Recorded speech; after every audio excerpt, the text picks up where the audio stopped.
सको। चलें जी, बिस्मिल्लाहिर्रहमानिर्रहीम। It's our first session of OOP PSIT 2A, ठीक है। और यहाँ पर हम लोग बात कर रहे हैं कि हम लोगों के पास पॉलीमॉर्फिज्म का एक ये पीपीटी है और दूसरी मैंने आप लोगों के लिए जो डिज़ाइन की हुई है that is your polymorphism word document, ठीक है। तो you can read over here as well. अगर आपको एक गो में रीड करना है तो आप यहाँ से रीड कर सकते हैं। अगर आपको स्लाइड्स फॉर्म में देखनी है कोई चीज़ तो आप स्लाइड्स की फॉर्म में यहाँ से देख सकते हैं, ठीक है, रिवीजन पर्पस के लिए या फिर डिफरेंट एग्जांपल को देखने के लिए। अगर आपको शॉर्ट वीडियो चाहिए विदाउट एनी डिस्ट्रैक्शन जो आपको बीच में आए और टेक्निकल वर्डिंग्स के साथ आपको जिस तरीके से होती हैं और with good kind of examples, तो आप वीडियो भी देख सकते हो, वो भी उसका लिंक भी है आपके पास।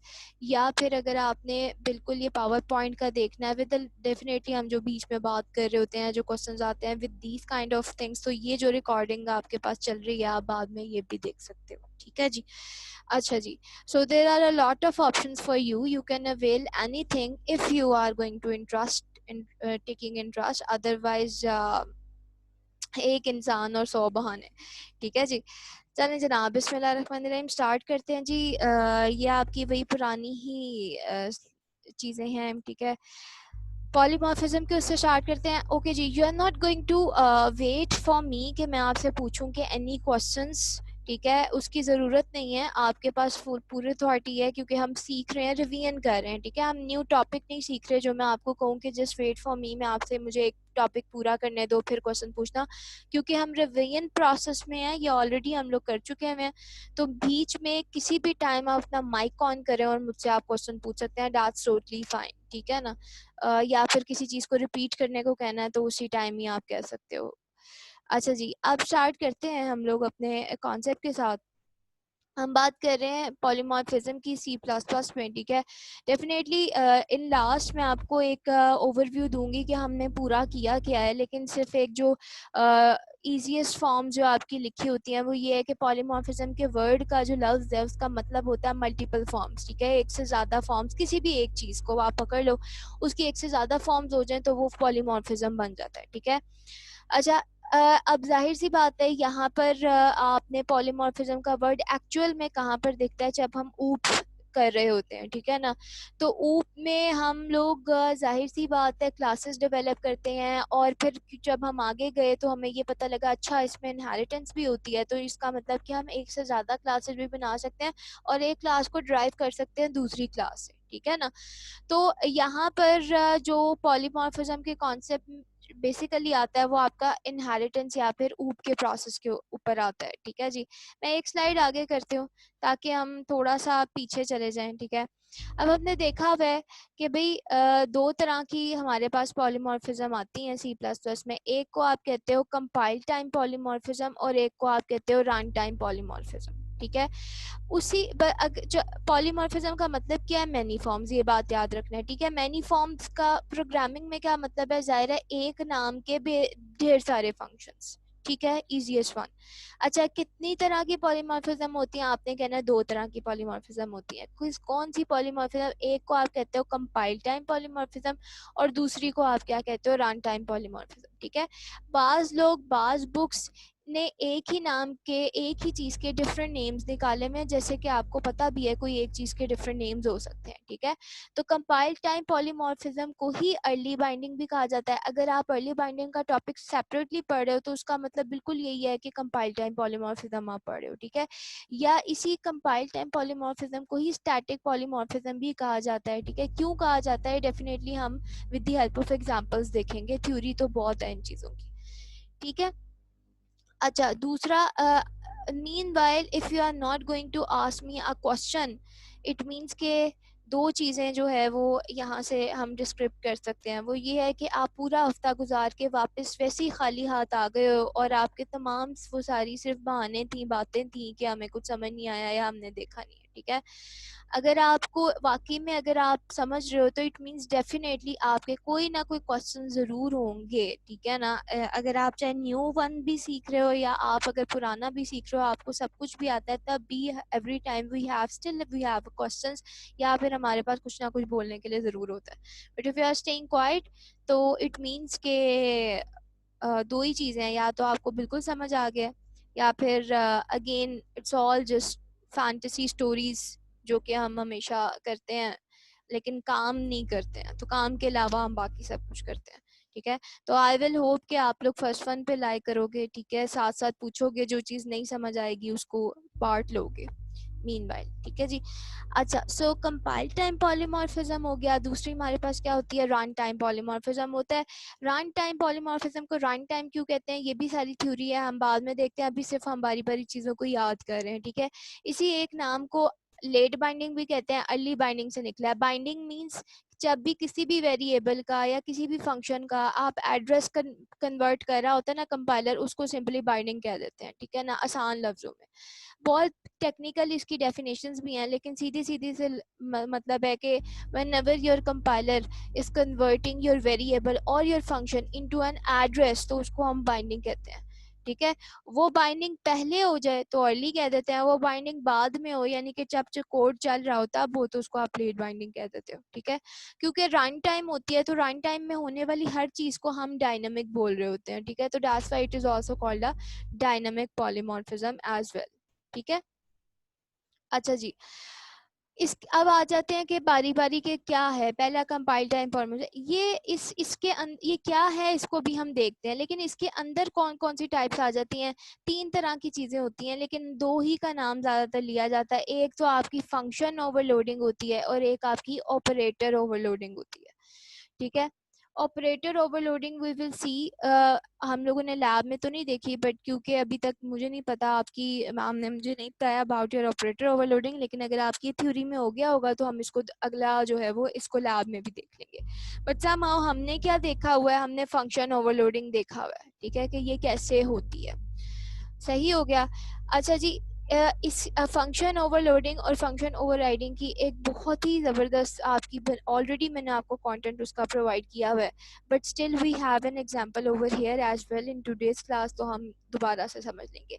सीधे लफ्ज़ों में अगर आपको ये याद रखना है कि फंक्शन ओवरलोडिंग क्या होती है, तो सिंपल एक नाम के मल्टीपल फंक्शंस आपने अगर अपने प्रोग्राम में बनाए हुए हैं ना, तो उसको आप क्या कह देते हो, फंक्शन ओवरलोडिंग। तो हम पूछते हैं कि अच्छा बस ये सेम नाम के मल्टीपल फंक्शन तो काम पूरा हो गया, तो हम कहते हैं नहीं, सेम नाम के मल्टीपल फंक्शंस तो आप बनाओ, लेकिन सिंपली क्या करो, उसमें कोई ना कोई चेंजिंग कर दो। चेंजिंग कहाँ करें, पैरामीटर्स में चेंजिंग कर दो। ठीक है, किस तरह की चेंजिंग, या तो उसके आप नंबर ऑफ पैरामीटर्स, यानी कि एक फंक्शन आपने बनाया है फन वन के नाम से, तो उस एक में अंदर आपने 2 पैरामीटर लिए हैं, तो दूसरे में आप 3 ले लो, तीसरे में आप 4 ले लो। ठीक है, या फिर अगर एक में आपने इन टाइप का डेटा लिया तो दूसरे में भी आपने एक ही पैरामीटर लिया, लेकिन आप टाइप चेंज कर दो, आप डबल टाइप का ले लो। ठीक है, so this is how you are achieving your function overloading thing. ठीक है, तो हम कहते हैं कि हमने फंक्शंस को ओवरलोड कर दिया। ओवरलोड का मतलब कि आपने एक ही नाम के काफ़ी सारे फंक्शन बना दिए, लेकिन चेंजिंग कहाँ आती है, या तो आपने उसके नंबर ऑफ आर्गूमेंट को चेंज किया या फिर टाइप ऑफ आर्गूमेंट को चेंज किया। ठीक है जी। अच्छा जी, फंक्शन ओवरलोडिंग को हम किसकी एग्जांपल देते हैं, पॉलीमॉर्फिज्म की एग्जांपल देते हैं, लेकिन पॉलीमॉर्फिज्म की जो एक खसूसी टाइप है जिसको हम कंपाइल टाइम पॉलीमॉर्फिज्म कहते हैं, उसके अंदर एक आती है फंक्शन ओवरलोडिंग की। ठीक है जी, दूसरी हमारे पास आती है run time polymorphism. Run time polymorphism जो है वो क्या है, ऐसी पॉलीमॉर्फिज्म है जो हम किससे अचीव करते हैं, यानी कि जिस तरह कंपाइल टाइम में एक टाइप है ना, मैं अभी ऑपरेटर ओवरलोडिंग का नाम नहीं लूंगी। ठीक है, कंपाइल टाइम पॉलीमॉर्फिज्म में एक नाम है ना फंक्शन ओवरलोडिंग, इसी तरह रन टाइम पॉलीमॉर्फिज्म में एक नाम होता है जिसको हम कहते हैं फंक्शन ओवरराइडिंग। ठीक है, ये चीज होती है। अच्छा, कह सकते हैं, लेकिन नॉर्मल आपको बता रही हूँ। ठीक है, कि फंक्शन ओवरलोडिंग जो होती है ना, उसके अंदर आपको इनहेरिटेंस की जरूरत नहीं पड़ती। ये एक सबसे मेजर डिफरेंस है। आप सिंपल एक पीएफ के ज़माने में भी अगर आप चले जाओ ना, तो वहाँ पे हम सिंपल मेन के अंदर 3-4 फंक्शंस बना दें तो सेम नाम के, तो आपके फंक्शन ओवरलोडिंग अचीव हो जाएगी आपकी। फंक्शन ओवरराइडिंग जो है वहाँ भी आप ये कह सकते हो, लेकिन नॉर्मल वाली बात आपको बता रही हूँ कि नॉर्मली कहाँ अचीव होती है, जब इनहेरिटेंस इन्वॉल्व हो जाती है। ठीक है। इनहेरिटेंस इन्वॉल्व होने का मतलब है एक आपके पास बेस क्लास है, एक आपके पास ड्राइव क्लास है। बेस क्लास में भी एक फंक्शन जो बना हुआ है उसी तरह का सेम फंक्शन आपने कहाँ बनाया हुआ है, ड्राइव क्लास में बनाया हुआ है। ठीक है। तो अगर ऐसा कुछ हुआ हुआ है तो अच्छा इसके अंदर आपके पास ऐसी कोई वो नहीं है कि भाई आर्गुमेंट चेंज हो या वो चेंज हो, नहीं, सेम सेम है, डिटो सेम हो सकता है। ठीक है। हाँ, लेकिन जो ड्राइव क्लास है उसके अंदर आप थोड़ी चेंजिंग भी कर सकते हो, एनहांसमेंट भी कर सकते हो, यही उसका असल एसेंस है। ठीक है। तो इस प्रोसेस को हम क्या कहते हैं, फंक्शन ओवर राइटिंग। ठीक है। तो फंक्शन ओवर राइटिंग किसकी टाइप है, बेसिकली रन टाइम पॉलीमॉर्फिज्म की। रन टाइम पॉलीमॉर्फिज्म की कौन सी टाइप आती है, फंक्शन ओवर राइटिंग। ठीक है। तो फंक्शन ओवरराइडिंग में यहाँ पर यही लिखा हुआ है कि फंक्शन कहाँ पे ड्राइव क्लास के अंदर जो है वो उसी तरह का आपने एक मेंबर फंक्शन बनाया हुआ है जैसा आपका कहाँ पर है, बेस क्लास में। ठीक है। तो हम कहते हैं कि जो बेस क्लास में फंक्शन बना हुआ है ना उसको हम कहते हैं कि ये ओवरराइड हो गया, यानी कि ये ओवर रिडन फंक्शन है। ठीक है जी। और अगर आपको कॉन्सेप्ट सीखने का ज़्यादा है तो ये बड़ी एक लास्ट में अच्छी और ज़बरदस्त लाइन लिखी हुई है कि फंक्शन ओवरराइडिंग में, क्योंकि दो है, पेरेंट क्लास है, चाइल्ड क्लास है, तो हम कहते हैं पेरेंट क्लास में भी वही फंक्शन है जो कि चाइल्ड क्लास में है, या फिर इसको असल तरीके से आप बोल सकते हो कि चाइल्ड क्लास ने एग्जैक्टली वही वाला फंक्शन कॉपी किया हुआ है जो पेरेंट क्लास के अंदर बना हुआ है। ठीक है, ये ज़्यादा बेहतर है बोलना। तो फंक्शन जो पेरेंट क्लास का होता है ना उसको आप कहते हो ओवर रिडन फंक्शन। ठीक है। और जो फंक्शन उसके जैसा कॉपी कर रहा होता है यानी कि चाइल्ड क्लास में, उसको आप कहते हैं ओवर राइडिंग फंक्शन। ठीक है। So this is the topic of this slide. Next slide, अगर इस स्लाइड पे कोई क्वेश्चन है तो आप लोग पूछ लें, अगर नहीं है तो मैं यही समझूंगी आगे आपको क्लियर हो गया। You can ask. Don't. I'm just repeating over and over again. Don't wait for me to ask. If there is some ambiguity या आपको कोई चीज़ नहीं समझ आ रही, I'm going fast. Just ask, or at that time. Okay. जी ma'am Nadeem. Binding का बताइएगा, binding का।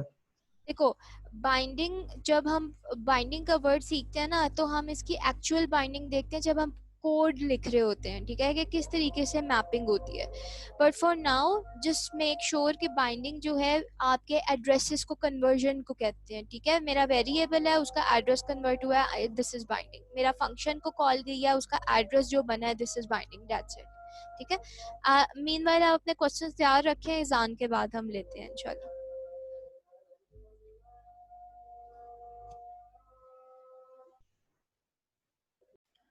चलें जी, सल्लल्लाहु अलैहि वसल्लम, बिस्मिल्लाहिर्रहमानिर्रहीम। ओके जी, स्टार्ट करते हैं। सो समहाउ वी न्यू कि जब भी एक सी प्लस प्लस का प्रोग्राम जो होता है ना वो एग्जीक्यूट होता है तो हमें पता है कि वो रिस्पेक्टिवली एग्जीक्यूट होता है, मतलब कि टॉप ऑफ द मेन से शुरू होता है और नीचे तक जो है वो एक एक करके एग्जीक्यूट होता रहता है। ठीक है।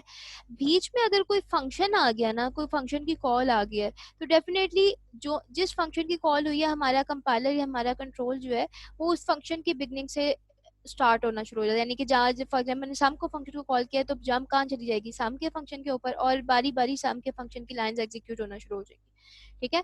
तो मकसद ये कहने का कि as soon as your program is compiled, तो कंपाइलर क्या करता है, हर statement C plus plus program की किसके अंदर कन्वर्ट करना शुरू कर देता है, मशीन लैंग्वेज के अंदर कन्वर्ट करना शुरू कर देता है। We already knew. इसका मतलब क्या है कि हर मशीन लैंग्वेज की हर लाइन का एक अपना एक स्पेशल एड्रेस होता है जो वो उसको असाइन करता है यूनिकनेस के लिए, ताकि उसको पता लगे अच्छा ये एक सेपरेट लाइन है, ये एक सेपरेट लाइन है, ये एक सेपरेट लाइन है। तो बाइंडिंग को सेपरेटली अगर आप देखो ना तो ये हमेशा याद रखना, बस एल्स देन कि आप किस कॉन्सेप्ट की बात कर रहे हो, किसको पढ़ रहे हो। बाइंडिंग का सिंपली ये मतलब है the process of converting your identifiers into an addresses, that's it. ठीक है, कि आपके आइडेंटिफायर्स जो हैं जब वो अपने अपने यूनिक एड्रेसेस में कन्वर्ट हो जाते हैं, इस प्रोसेस को बेसिकली आप क्या कह रहे होते हो, बाइंडिंग कहते हो। ठीक है। और ये काम हर एक के लिए होता है, आइडेंटिफायर्स में आपकी तमाम चीज़ें आ जाती है ना। ठीक है। तो आपके हर वेरिएबल और हर फंक्शंस में ये बाइंडिंग अकर होती ही होती है। ठीक है। अच्छा, अब there are two kind of things, या तो ये बाइंडिंग आपके कंपाइल टाइम में हो रही है, जब आपका कंपाइलर आपके कोड को कंपाइल कर रहा है, यानी कि एक एक करके मशीन लैंग्वेज में कन्वर्ट करता जा रहा है, उस टाइम जो एड्रेसेस चेंज हो रहे हैं वो आपकी तब आपकी कंपाइलिंग हो रही है, या उसने आपका मशीन लैंग्वेज में कंपाइल कर लिया, अब बस उसने रन करना है, और आपकी तब रन टाइम पे अगर कोई ये होती है ना बाइंडिंग, या तो उस टाइम आपकी बाइंडिंग हो रही होती है, ठीक है। तो जो आपके कंपाइल टाइम की बाइंडिंग होती है ना, उसको आप कहते हो अर्ली बाइंडिंग। जो आपके रन टाइम पे बाइंडिंग हो रही है तो जो बाद में होती है उसको आप कहते हो लेट बाइंडिंग, ठीक है। बाज लोग इसको फनी वर्ड देते हैं लेजी बाइंडिंग, ठीक है, जो हम सारों के जैसी है, ठीक है। बट सम थोड़ा बहुत हम एक्टिव हो जाते हैं कभी कभार। बट लेजी बाइंडिंग, अगर आप लेजी कहते हो तो उसके बड़ा काम है, ठीक है। लेट बाइंडिंग हम चाह ही रहे यही रहे हैं पॉलीमॉर्फिज्म के एंड में कि हम अर्ली बाइंडिंग ना करवाएं, हम लेट बाइंडिंग करवाएं, ठीक है। तो दैट्स हाउ बाइंडिंग का प्रोसेस जो है वो चलता है कि अब वही अर्ली बाइंडिंग आप कंपाइल टाइम पॉलीमॉर्फिज्म भी कहते हो, ठीक है। वो नाम से जाहिर है कि compile time polymorphism means compiler, ठीक है। वो डायरेक्टली आपके एड्रेसेस को एसोसिएट करवाता है फंक्शन कॉल से। आपने जिस टाइम जोन से फंक्शन को कॉल करवाई है उस टाइम डायरेक्ट आपका एड्रेस एसोसिएट हो जाता है, ठीक है। तो इसलिए वो जो भी आपने एड्रेस दिया होता है ना, जो भी टाइप दी होती है, कॉल हमेशा उसको जाती है। ये हम कोड में देखेंगे कि ये किसकी हम बात कर रहे हैं, ठीक है जी। तो दैट्स वाई, अच्छा आपसे कोई पूछे बाय डिफॉल्ट क्या होता है, लेट या अर्ली, तो बाय डिफॉल्ट हर कोड में आपकी अर्ली बाइंडिंग हो रही होती है। क्यों? क्योंकि कंपाइलर शुरू में ही सारे एड्रेसेस को ना मैपिंग कर देता है, सब सब चीज़ों को उसके यूनिक एड्रेसेस बना देता है और हर एड्रेस की मैपिंग दूसरे एड्रेस के साथ कर देता है। मैपिंग से क्या मुराद है? फॉर एग्जाम्पल एक स्टेटमेंट लिखी जिसमें मैंने सम के फंक्शन को कॉल किया, तो अब होना तो ये चाहिए ना, जैसे ही सम के फंक्शन को कॉल हो तो कॉल सीधी कहाँ जाती है? सम के फंक्शन पे, और होता भी यही है। तो ये क्या हुआ भाई, ये मैपिंग हुई हुई है कि जब भी इस एड्रेस को कॉल किया जाए तो साथ ही इससे अगला कौन सा एड्रेस कॉल किया जाए जो आपके फंक्शन वाला है, ठीक है। तो ये आपकी अर्ली बाइंडिंग है, या आपकी अर्ली कंपाइल टाइम जो है ना वो बाइंडिंग हो रही है, ठीक है। बट अगर ये काम बाद में होना शुरू हो जाए, मीन्स के आपका कंपाइल हो चुका हुआ है, बाद में वो ये बाइंडिंग करे है रन टाइम पे, तो हम उसको कहते हैं कि ये लेट बाइंडिंग है, और इसी वजह से हम उसको किसका नाम देते हैं? रन टाइम बाइंडिंग का नाम दे रहे होते हैं, ठीक है। आई होप सो आपको ये क्लियर हो गया होगा। आगे चलते हैं। इसमें बड़े मजे के छोटे छोटे चंक्स दिए हुए हैं इस पावर पॉइंट में, ठीक है ना, तो कोई इसमें मुश्किल नहीं है। तो सिंपल है ना, साथ साथ आपको कमेंट्स दिए हुए हैं मैंने। इस कोड को अगर मैं चुप भी कर जाऊँ तो आप इसको बड़े आराम से अंडरस्टैंड कर सकते हो। आप कहोगे एक प्रोग्राम हमने शुरू किया है, ठीक है, और एक क्लास बनाई है, ऐड की, और उसके अंदर आपने दो फंक्शंस बना दिए, दोनों सेम नेम के हैं, सम के। लेकिन जाहिर है सेम नेम के फंक्शंस कैसे हो सकते हैं एक ही एक ही, या तो मेन के अंदर या एक ही क्लास में। तो हम यहाँ पर क्या बात हुई हुई है, सेपरेशन कहाँ पर हुई हुई है? देखो यहाँ पे दो हैं और यहाँ पे तीन आर्गुमेंट्स है, तो ये चेंजिंग हो गई ना जो हमने पढ़ी है। तो ये क्या है?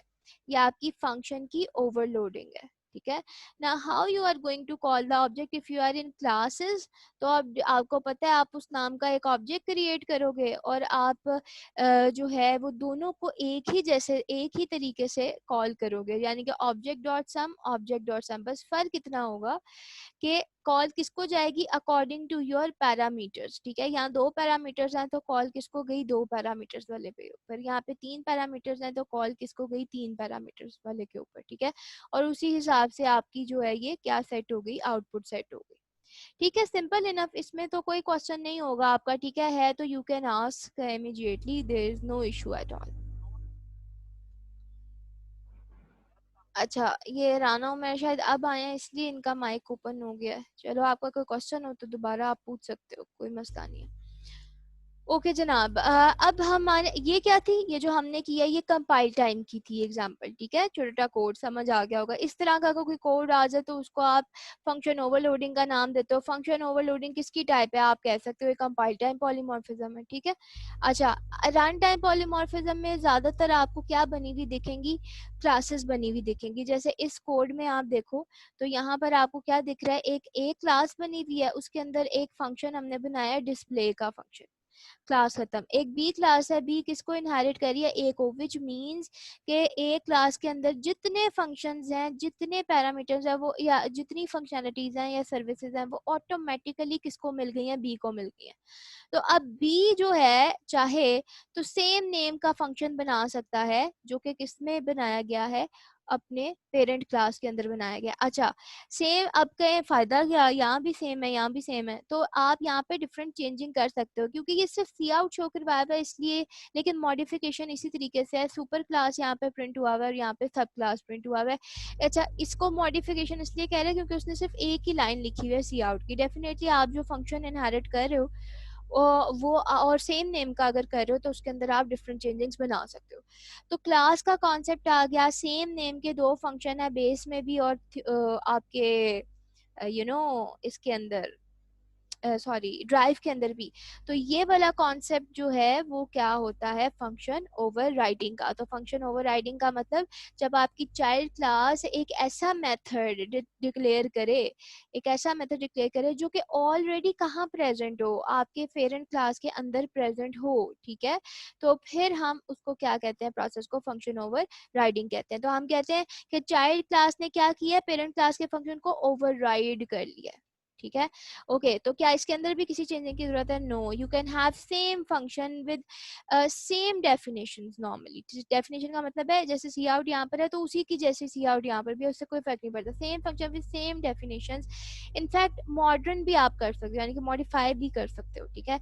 वो आपके एक पेरेंट क्लास के हो, चाइल्ड क्लास के हो, तो इस प्रोसेस को आप फंक्शन ओवर राइडिंग कहते हो, ठीक है। अच्छा, नॉर्मली होना क्या चाहिए कि किस फंक्शन को कॉल करनी है। हम कहें अब उसको कैसे पता लगा, ऊपर वाली तो एग्जांपल में पता लग गया था पैरामीटर चेंज से, इधर कैसे पता लगा, इधर जो किस फंक्शन को कॉल जानी है ये रन टाइम पे डिसाइड होता है कि आपने कि जिस फॉर एग्जांपल यही कॉन्सेप्ट है जैसे यहाँ पर दिया हुआ है, इसी की सारी स्टोरी से तो पॉलीमॉर्फिज्म का कॉन्सेप्ट निकला है, ठीक है। ये रन टाइम पे डिसाइड होता है, बल तो it could B so simple कि आपने ऑब्जेक्ट बनाया है दोनों क्लासेस का, तो जाहिर है जिस क्लास के ऑब्जेक्ट से कॉल करोगे कॉल उसी को जाएगी। तो right now it's so simple for now, ठीक है, there is no issue. But this is not a good approach कि आप पेरेंट क्लास का भी ऑब्जेक्ट बना रहे हो, चाइल्ड का भी ऑब्जेक्ट बना रहे हो, तो फायदा फिर हमारे चाइल्ड क्लास इनहेरिटेंस का, ठीक है। But for now it's so simple, आपने ए क्लास का ऑब्जेक्ट बनाया, आपने बी क्लास का ऑब्जेक्ट बनाया, और जिस ऑब्जेक्ट के थ्रू आप कॉल करोगे जाहिर है वो उसी क्लास का ही फंक्शन कॉल करेगा। over here it will call its parent class, over here it will call its child class। display function ये आपको आउटपुट यहाँ पर शो हो रही है, ठीक है जी। और इसमें अगर कोई क्वेश्चन है आप लोगों का तो पूछ लें, otherwise I am moving forward. आगे मजीद इसी तरह के चंक्स मैंने पेस्ट किए हैं, जो जो मुझे मिलते गए थे आसान से वो आपके लिए पेस्ट करते गए थे। ओके जी, चलते हैं आगे। अच्छा, ये एक छोटा सा यहाँ पर कॉन्सेप्ट आ रहा है, इस पर परेशान नहीं होना, उसके बाद हम दोबारा से जंप कर जाएंगे अपनी इजी वन पे। वो कहते हैं यहाँ पर कि आप बुलाते कैसे हो, how to call, this is your question. If this is the question तो आप इसको कैसे आंसर करोगे। Question is just how to call overridden function from the child class. आप कैसे ओवर रिडन फंक्शन, अगर आपको भूल गया just go into your first slide और वहां पर जाकर देखो कि आपको मैंने क्या बताया कि ओवर रिडन फंक्शन किसको कहते हैं। जाते हैं ऊपर, इधर उसने बताया था कि the function in the parent class is called the overridden function, ठीक है। जो फंक्शन आपके पेरेंट क्लास के अंदर है उसको हम क्या कहते हैं, ओवररिडन फंक्शन कहते हैं। बट समहाउ यहाँ पर हम देखते हैं कहते हैं ओवररिडन फंक्शन को चाइल्ड क्लास से आप कैसे कॉल कर सकते हो, ठीक है। तो उसका एक ही तरीका है समहाउ कि आप जो हो यहाँ पर क्या कर रहे हो, जैसे आपको यहाँ पर दिख रहा है कि जब आप अभी तक आपने, पहले इसको गौर से देख लो ऊपर वाले को विद इन 5 मिनट्स की। क्या है ये, पीछे वाला ही है ना। बेस क्लास एक बनाई, डिस्प्ले बनाया, ड्राइव क्लास बनाई जो बेस क्लास से इनहेरिट हो गई, और फिर उसके अंदर भी डिस्प्ले। नीचे मेन के अंदर आप क्या बना रहे हो, एक ड्राइव क्लास का यानी कि चाइल्ड क्लास का एक ऑब्जेक्ट क्रिएट कर रहे हो, और फिर उस ऑब्जेक्ट से आप क्या कर रहे हो, डिस्प्ले कर रहे हो। अब आप कहोगे ये क्या कंफ्यूजिंग है जो यहाँ पर आया है, ठीक है ना। It's totally up to you. बाज लोग, मैंने सारी चीजें इसलिए लिखी हैं कि आपको अगर कहीं भी कुछ भी मिले तो आपको पता हो कि हम गलत नहीं जा रहे हैं, हमें आता है कि अगर हम ये वाला काम ना भी करें तो हम कर सकते हैं। आप चाहो तो इस तरीके से अपने ऑब्जेक्ट क्रिएशन कर लो, या चाहो तो सिंपली पीछे जैसा किया है नजर आया ना, यहाँ पीछे आपने अपनी इसमें किया हुआ है, लाइक दिस, सो सिंपल, ठीक है ना। ये तरीका आपको आता है और यही आप फॉलो करते हो, ठीक है। तो आप इसके जैसा भी कर सकते हो। Okay so ultimately just leave it. अगर यानी कि आपको मैम हम दो ऑब्जेक्ट बना के उसे कर सकते हैं, दोनों ऑब्जेक्ट कॉल कर सकते हैं। दो ऑब्जेक्ट बना के उसके हम्म हम्म उसके दो दो क्लासेस बनाई है ना, इसके लिए हमें उसके दो बिल्कुल बिल्कुल बनाएंगे ऑब्जेक्ट और उसे कॉल हाँ कर लेंगे। कॉल कर लेंगे, लेकिन it's not a good method. ठीक है, कहने का मकसद यह है यहाँ पर कि ये देखो यहाँ पर तो जैसे इसने एक दूसरा मेथड लिया ना, जैसे न्यू का ऑपरेटर, ये मैंने आपको वीडियो में भी थोड़ा सा इसका बताया हुआ है। चाहे तो आप न्यू के ऑपरेटर से इस तरह अपडेटेड, ये जैसे ये वर्जन लिया है, ये बच्चों को कंफ्यूज लगता है कि ये क्या है, drive class object is equal to drive class. तो ये सिर्फ क्या है, ड्राइव क्लास का ऑब्जेक्ट क्रिएट कर रहा है। इसमें अगर आपको ड्राइव क्लास का ऑब्जेक्ट इस तरह नहीं बनाना, तो मैं जो अभी बोल रही हूँ वो ये है कि आप इस तरीके से भी बना सकते हो जैसे आप नॉर्मली क्या बनाते हो अपना ऑब्जेक्ट। आपने क्लास का नेम लिखा और आके ऑब्जेक्ट क्रिएट किया, आपका ऑब्जेक्ट बन गया। ठीक है, दैट्स इट। तो अभी इसके अंदर इस तरह के मेथड के ऊपर जाने की जरूरत नहीं है। जो ये काम कह रहा है ये आपका सिंपल तरीके से भी हो सकता है। ठीक है, वो आगे होता है जब हम पॉइंटर बनाते हैं, उस काम में हम यूज करते हैं। ठीक है, सो हमने जो है कॉल किया फंक्शन को। ठीक है, इस फंक्शन को हमने डिस्प्ले के फंक्शन को कॉल किया है। तो कॉल क्योंकि ये ऑब्जेक्ट जो है वो किसका है, ये ड्राइव क्लास का ऑब्जेक्ट है। ठीक है, तो आप इस तरीके से इसको कॉल कर सकते हो। लेकिन क्वेश्चन इज दिस, ये तो सिंपल हो गया, अभी पीछे भी हमने ये देखा है, इसमें बड़ी बात क्या है। But the question is this, what if you want to call the overridden function by using the object of child class? ये यहाँ पर ये काम हो गया। ठीक है, you can do that by creating the child class object in such a way that the reference of the parent class points to it. ठीक है, let's take an example of it. ये थोड़ा सा confusing लगेगा, I'll come back of to this slide as I proceed in the normal examples. जैसे आप ये देखो, ओवरराइडिंग की सिंपल सी एग्जांपल है, इसमें कुछ भी आपको मुश्किल नहीं दिखाया हुआ। क्या दिखाया हुआ है, एक बेस क्लास है, उसके अंदर शो का फंक्शन बनाया है। एक ड्राइव क्लास है जो किससे इनहेरिट कर दिया है, बेस क्लास से, उससे इनहेरिट कर दिया, उसके अंदर शो का फंक्शन बनाया हुआ है। ठीक है, तो शो जो है ड्राइव क्लास में ये वाला फंक्शन, ठीक है, दिस वन, ये आपका क्या है, ये somehow this is your overridden function जो कि क्या कर रहा है, ओवरराइड कर रहा है आपकी बेस क्लास को। ठीक है, मेन इसका कैसा होगा, ये वही सेम है। ठीक है, अगेन ये भी बिल्कुल सिंपल है। ठीक है, अच्छा लेस देन 1 मिनट रह गया है, तो अच्छा जी, बिस्मिल्लाहिर्रहमानिर्रहीम, this is our second session of class BSIT 2A।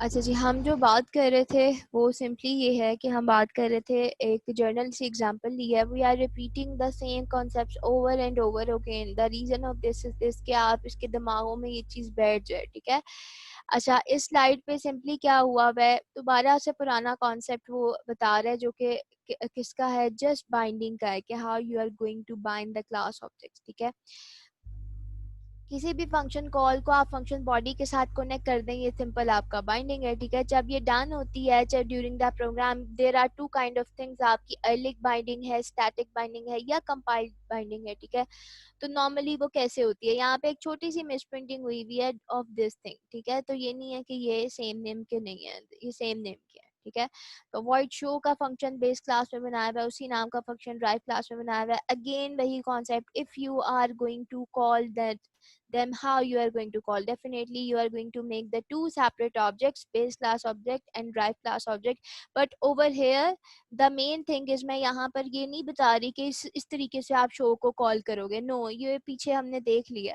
यहाँ जो छोटा सा कॉन्सेप्ट है वो क्या है, ओवर हेयर ये क्या हो रहा है, बेसिकली जैसे ही आपने यहाँ पे एक फंक्शन को कॉल की है, आपका फंक्शन फौरन बाइंड हुआ है आपकी फंक्शन बॉडी के साथ ओवर हेयर।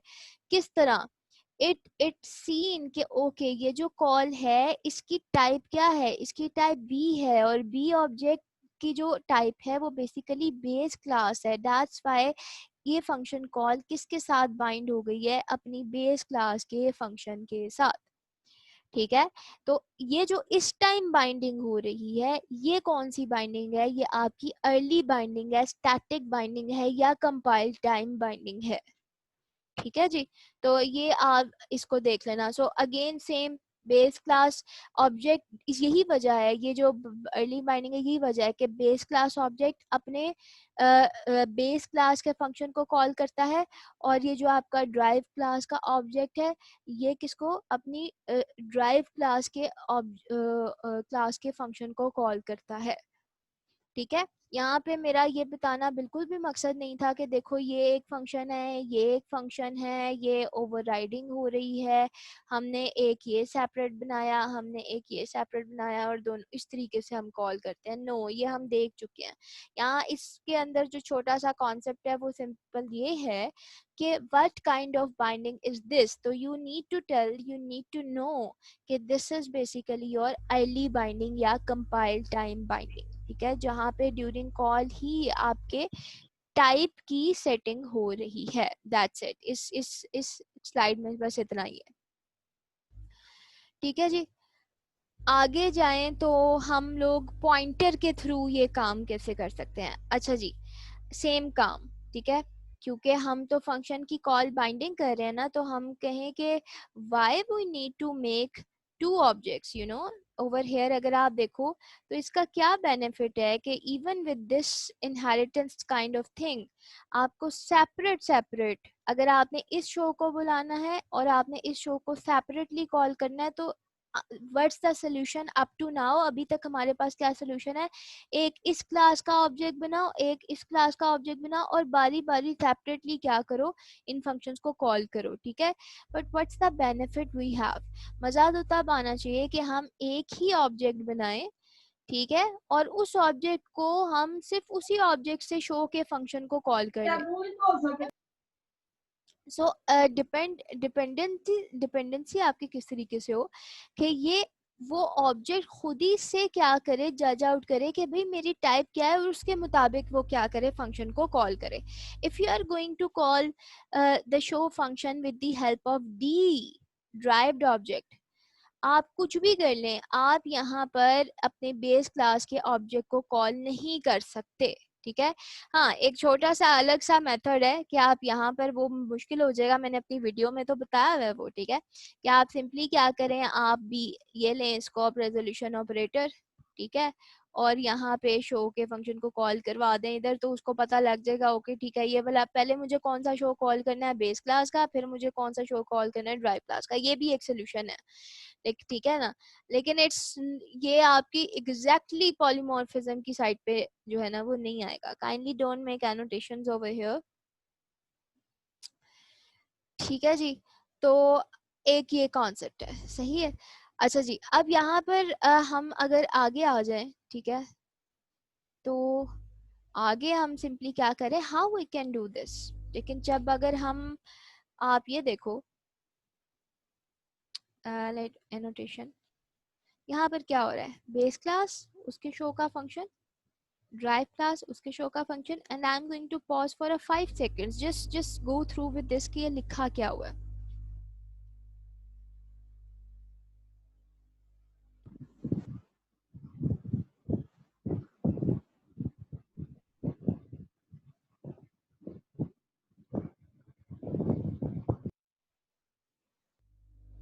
देख लिया, ओके।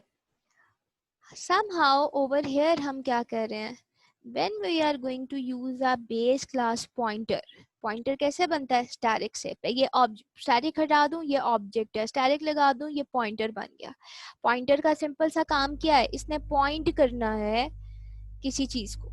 ठीक है, ओके ठीक है, पॉइंट करेगा, किसको पॉइंट करेगा, it could be anything, any object जिसके एड्रेस को वो पॉइंट कर सकता है। ठीक है, अच्छा, अब हमने क्या किया, बेस क्लास का पॉइंटर बना लिया और अपनी ड्राइव क्लास का ऑब्जेक्ट बना लिया। ठीक है, there is a difference between two. हम सिंपली क्या कर रहे हैं, हम ये चाहते हैं कि मेरा बेस क्लास का जो पॉइंटर है या रेफरेंस है, ये किसको पॉइंट करे, मेरे ड्राइव क्लास के ऑब्जेक्ट को। ठीक है, और फिर हम देखें कि जब हम फंक्शन को कॉल करवाते हैं तो फिर बाइंडिंग किस तरीके से होती है। ठीक है, आप यहाँ पर देखो, what you are going to do, आप b is equal to and d करवा रहे हो। एंड d का क्या मतलब है कि d जो ऑब्जेक्ट है उसका एड्रेस आप किसके इक्वल रखवा रहे हो, इस b के, और ये b क्या है, पॉइंटर है। तो आई कैन से कि मेरा b का जो पॉइंटर है वो पॉइंट कर रहा है किसी एड्रेस को, किस चीज के एड्रेस को, मेरी ड्राइव क्लास के ऑब्जेक्ट के एड्रेस को। ठीक है, but now if you are going to call it like this, if you are going to call your b show, तो आपके ख्याल में यहाँ पर क्या आउटपुट निकलनी चाहिए? I would really happy if you are going to tell me कि टेक्निकली इधर क्या आउटपुट निकलनी चाहिए जिसका एड्रेस मैंने रखवाया है, ठीक है? क्योंकि इस टाइम बी शो, हम शो को कॉल करवा रहे हैं, तो इस शो को कॉल जाए या फिर इस शो को कॉल जाए, ये कैसे पता लगेगा? मेरा तो दिमाग ये कहता है कि भी क्योंकि मैं कॉल किससे करवा रही हूँ, बी से, बी क्या है, पॉइंटर, तो बस ये देखो कि बी किसको पॉइंट कर रहा है। हमारे मुताबिक तो हमने बी के अंदर कौन सा पॉइंट, कौन सा एड्रेस रखवाया है, डी का ऑब्जेक्ट एड्रेस रखवाया, तो इसका मतलब कॉल किसको जानी चाहिए, मेरी ड्राइव क्लास के शो को कॉल जानी चाहिए। बट कॉल जा किसको रही है, मेरी बेस क्लास के ऑब्जेक्ट को, ठीक है?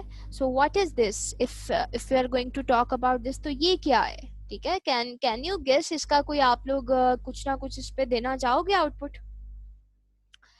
हो क्या रहा है इन द अबव एग्जांपल, यहाँ पे वो क्या लिख रहा है, in the above example although the object is of drive class, हमने बेशक जो है वो ड्राइव क्लास का ऑब्जेक्ट जो है वो यूज किया है, ठीक है? बट स्टिल होना ये चाहिए कि हमारे मुताबिक किस शो के फंक्शन को कॉल होना चाहिए, जो कि किसका है, मेरे, किसका है, मेरे ड्राइव क्लास के का फंक्शन है, ठीक है? बट कॉल किसको जा रही है, मेरी बेस क्लास के फंक्शन को, ठीक है? वाई, बिकॉज स्टिल हमारी यहाँ पर क्या हो रही है, अर्ली बाइंडिंग हो रही है, ठीक है? कैसे? क्योंकि कंपाइलर क्या कर रहा है इस टाइम दे, अच्छा जब आपने जब ये बनाया ना ये चीज, ठीक है, पॉइंटर बनाया, तो एट दिस स्टेज आपके कंपाइलर ने ऑलरेडी इस बी की टाइप क्या सेट कर ली थी, ये बेस क्लास सेट कर चुका था वो, ठीक है? सो इट मीन्स कि जब इसने ये सेट कर लिया है तो इसका मतलब any time if you are going to call a show function with the help of this B, तो वो अपनी कॉल अपनी टाइप के अकॉर्डिंग करेगा। तो इसकी टाइप अभी क्या सेट हुई हुई है, बेस क्लास, ठीक है? तो अगर जब आप इस बी के थ्रू शो के फंक्शन को कॉल करवाओगे तो वो नहीं उसको पता होगा, without knowing your actual object type वो अपने क्लास की टाइप के फंक्शन को कॉल करेगा which is this show in reality, ठीक है? सो वाई, क्यों हो रहा है ये, क्योंकि यहाँ पर पहले ही ड्यूरिंग द कंपाइल टाइम ही आपकी बाइंडिंग, आपकी जितनी एड्रेसेस की कन्वर्जन थी वो हो चुकी हुई है, इट इज डन, ठीक हो गया? सो अभी तक अभी कोई क्वेश्चंस हैं इसमें तो आप पूछ लें, अदरवाइज हम आगे चलते हैं।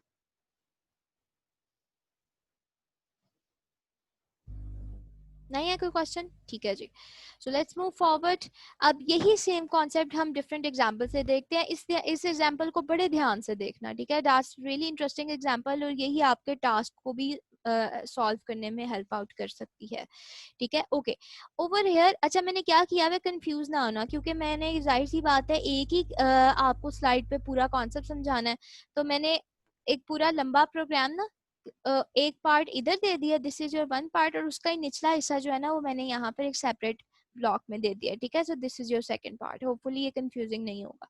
सो क्या कर रहे हैं, हमने एक शेप की क्लास बनाई, हमने दो डेटा मेंबर्स लिए, कौन से, विड्थ के और हाइट के, ठीक है? But you are going to do, आप इसको प्रैक्टिस करोगे बाय विद योर हैंड्स, ठीक है?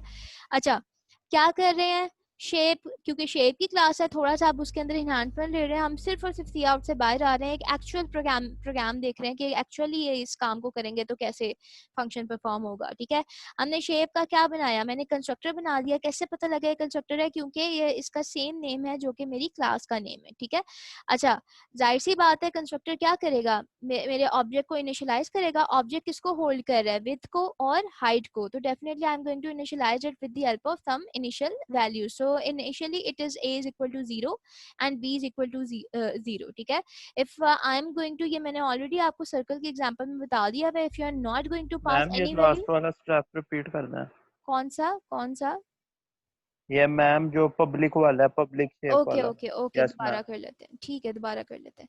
देखो, हमने एक शेप की क्लास बनाई, ठीक है? शेप की क्लास में हमने दो पैरामीटर्स ले लिया, सॉरी डेटा मेंबर्स ले लिए। अब क्या करेंगे, अब हम अपने पब्लिक फंक्शंस की तरफ आते हैं ना। क्लास में दो हिस्से हैं, एक तो डेटा मेंबर वाला हिस्सा, this is your first part, और कौन सा है, मेंबर फंक्शन वाला हिस्सा, this is your second part. Member functions अभी तक जो हम देख रहे थे, those were so easy, you know, वो बड़े इजी थे, लाइक हम सिर्फ और सिर्फ सी आउट का एक फंक्शन बना रहे थे। अब हम थोड़े से एक स्टेप आगे गए हैं, कॉम्प्लेक्स एग्जांपल को देख रहे हैं जिसमें हम पूरे अपनी वही तमाम प्रोग्रामिंग कॉन्सेप्ट लेकर आ रहे हैं, जिसमें से सबसे पहले हम क्या करते हैं, कंस्ट्रक्टर बना लेते हैं। अगर मैं आपको कंस्ट्रक्टर बनाने को कहूँ तो आप क्या करोगे, आप कहोगे जो मेरी क्लास का नेम है उसी के नाम का फंक्शन मैं बनाऊँ, वो मेरा कंस्ट्रक्टर है। तो व्हाट यू डिड शेप, और आपने क्या किया, पैरामीटर पास किए, फंक्शन की बॉडी शुरू हुई, फंक्शन की बॉडी खत्म हुई। बॉडी के अंदर क्या होगा, यू ऑलरेडी न्यू कि हम जो पैरामीटर होता है उसकी वैल्यू असाइन कर देते हैं अपने डेटा मेंबर से। This is how you are going to set your values ना, this is how you are going to set your data members. तो इसी तरीके से आप काम कर रहे हो, ठीक है। सर्कल में मैंने सिंपली आपको ये बताया, अगर तो ऑब्जेक्ट की क्रिएशन के टाइम आप उसको कोई वैल्यू भेज रहे हो तो डेफिनेटली वो वाली वैल्यू जो है वो सेट हो जाएगी।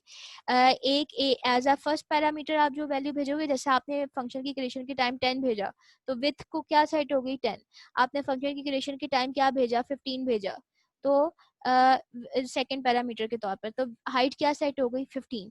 लेकिन अगर आप कुछ भी नहीं भेजते हो तो वो ऑटोमेटिकली आपने यहाँ पे कुछ वैल्यूज दी है इनिशियली, तो वो क्या सेट हो जाएंगी 0 0। ठीक है, इसका सिर्फ ये मतलब है। Okay, so ultimately what we have done, हमने सिर्फ एक कंस्ट्रक्टर बनाया, दैट्स इट। अब हम क्या कर रहे हैं, हमने क्या किया, हम एक फंक्शन की तरफ बढ़ रहे हैं। हमने एक फंक्शन बना लिया जिसका नाम हमने एरिया रख दिया, ठीक है।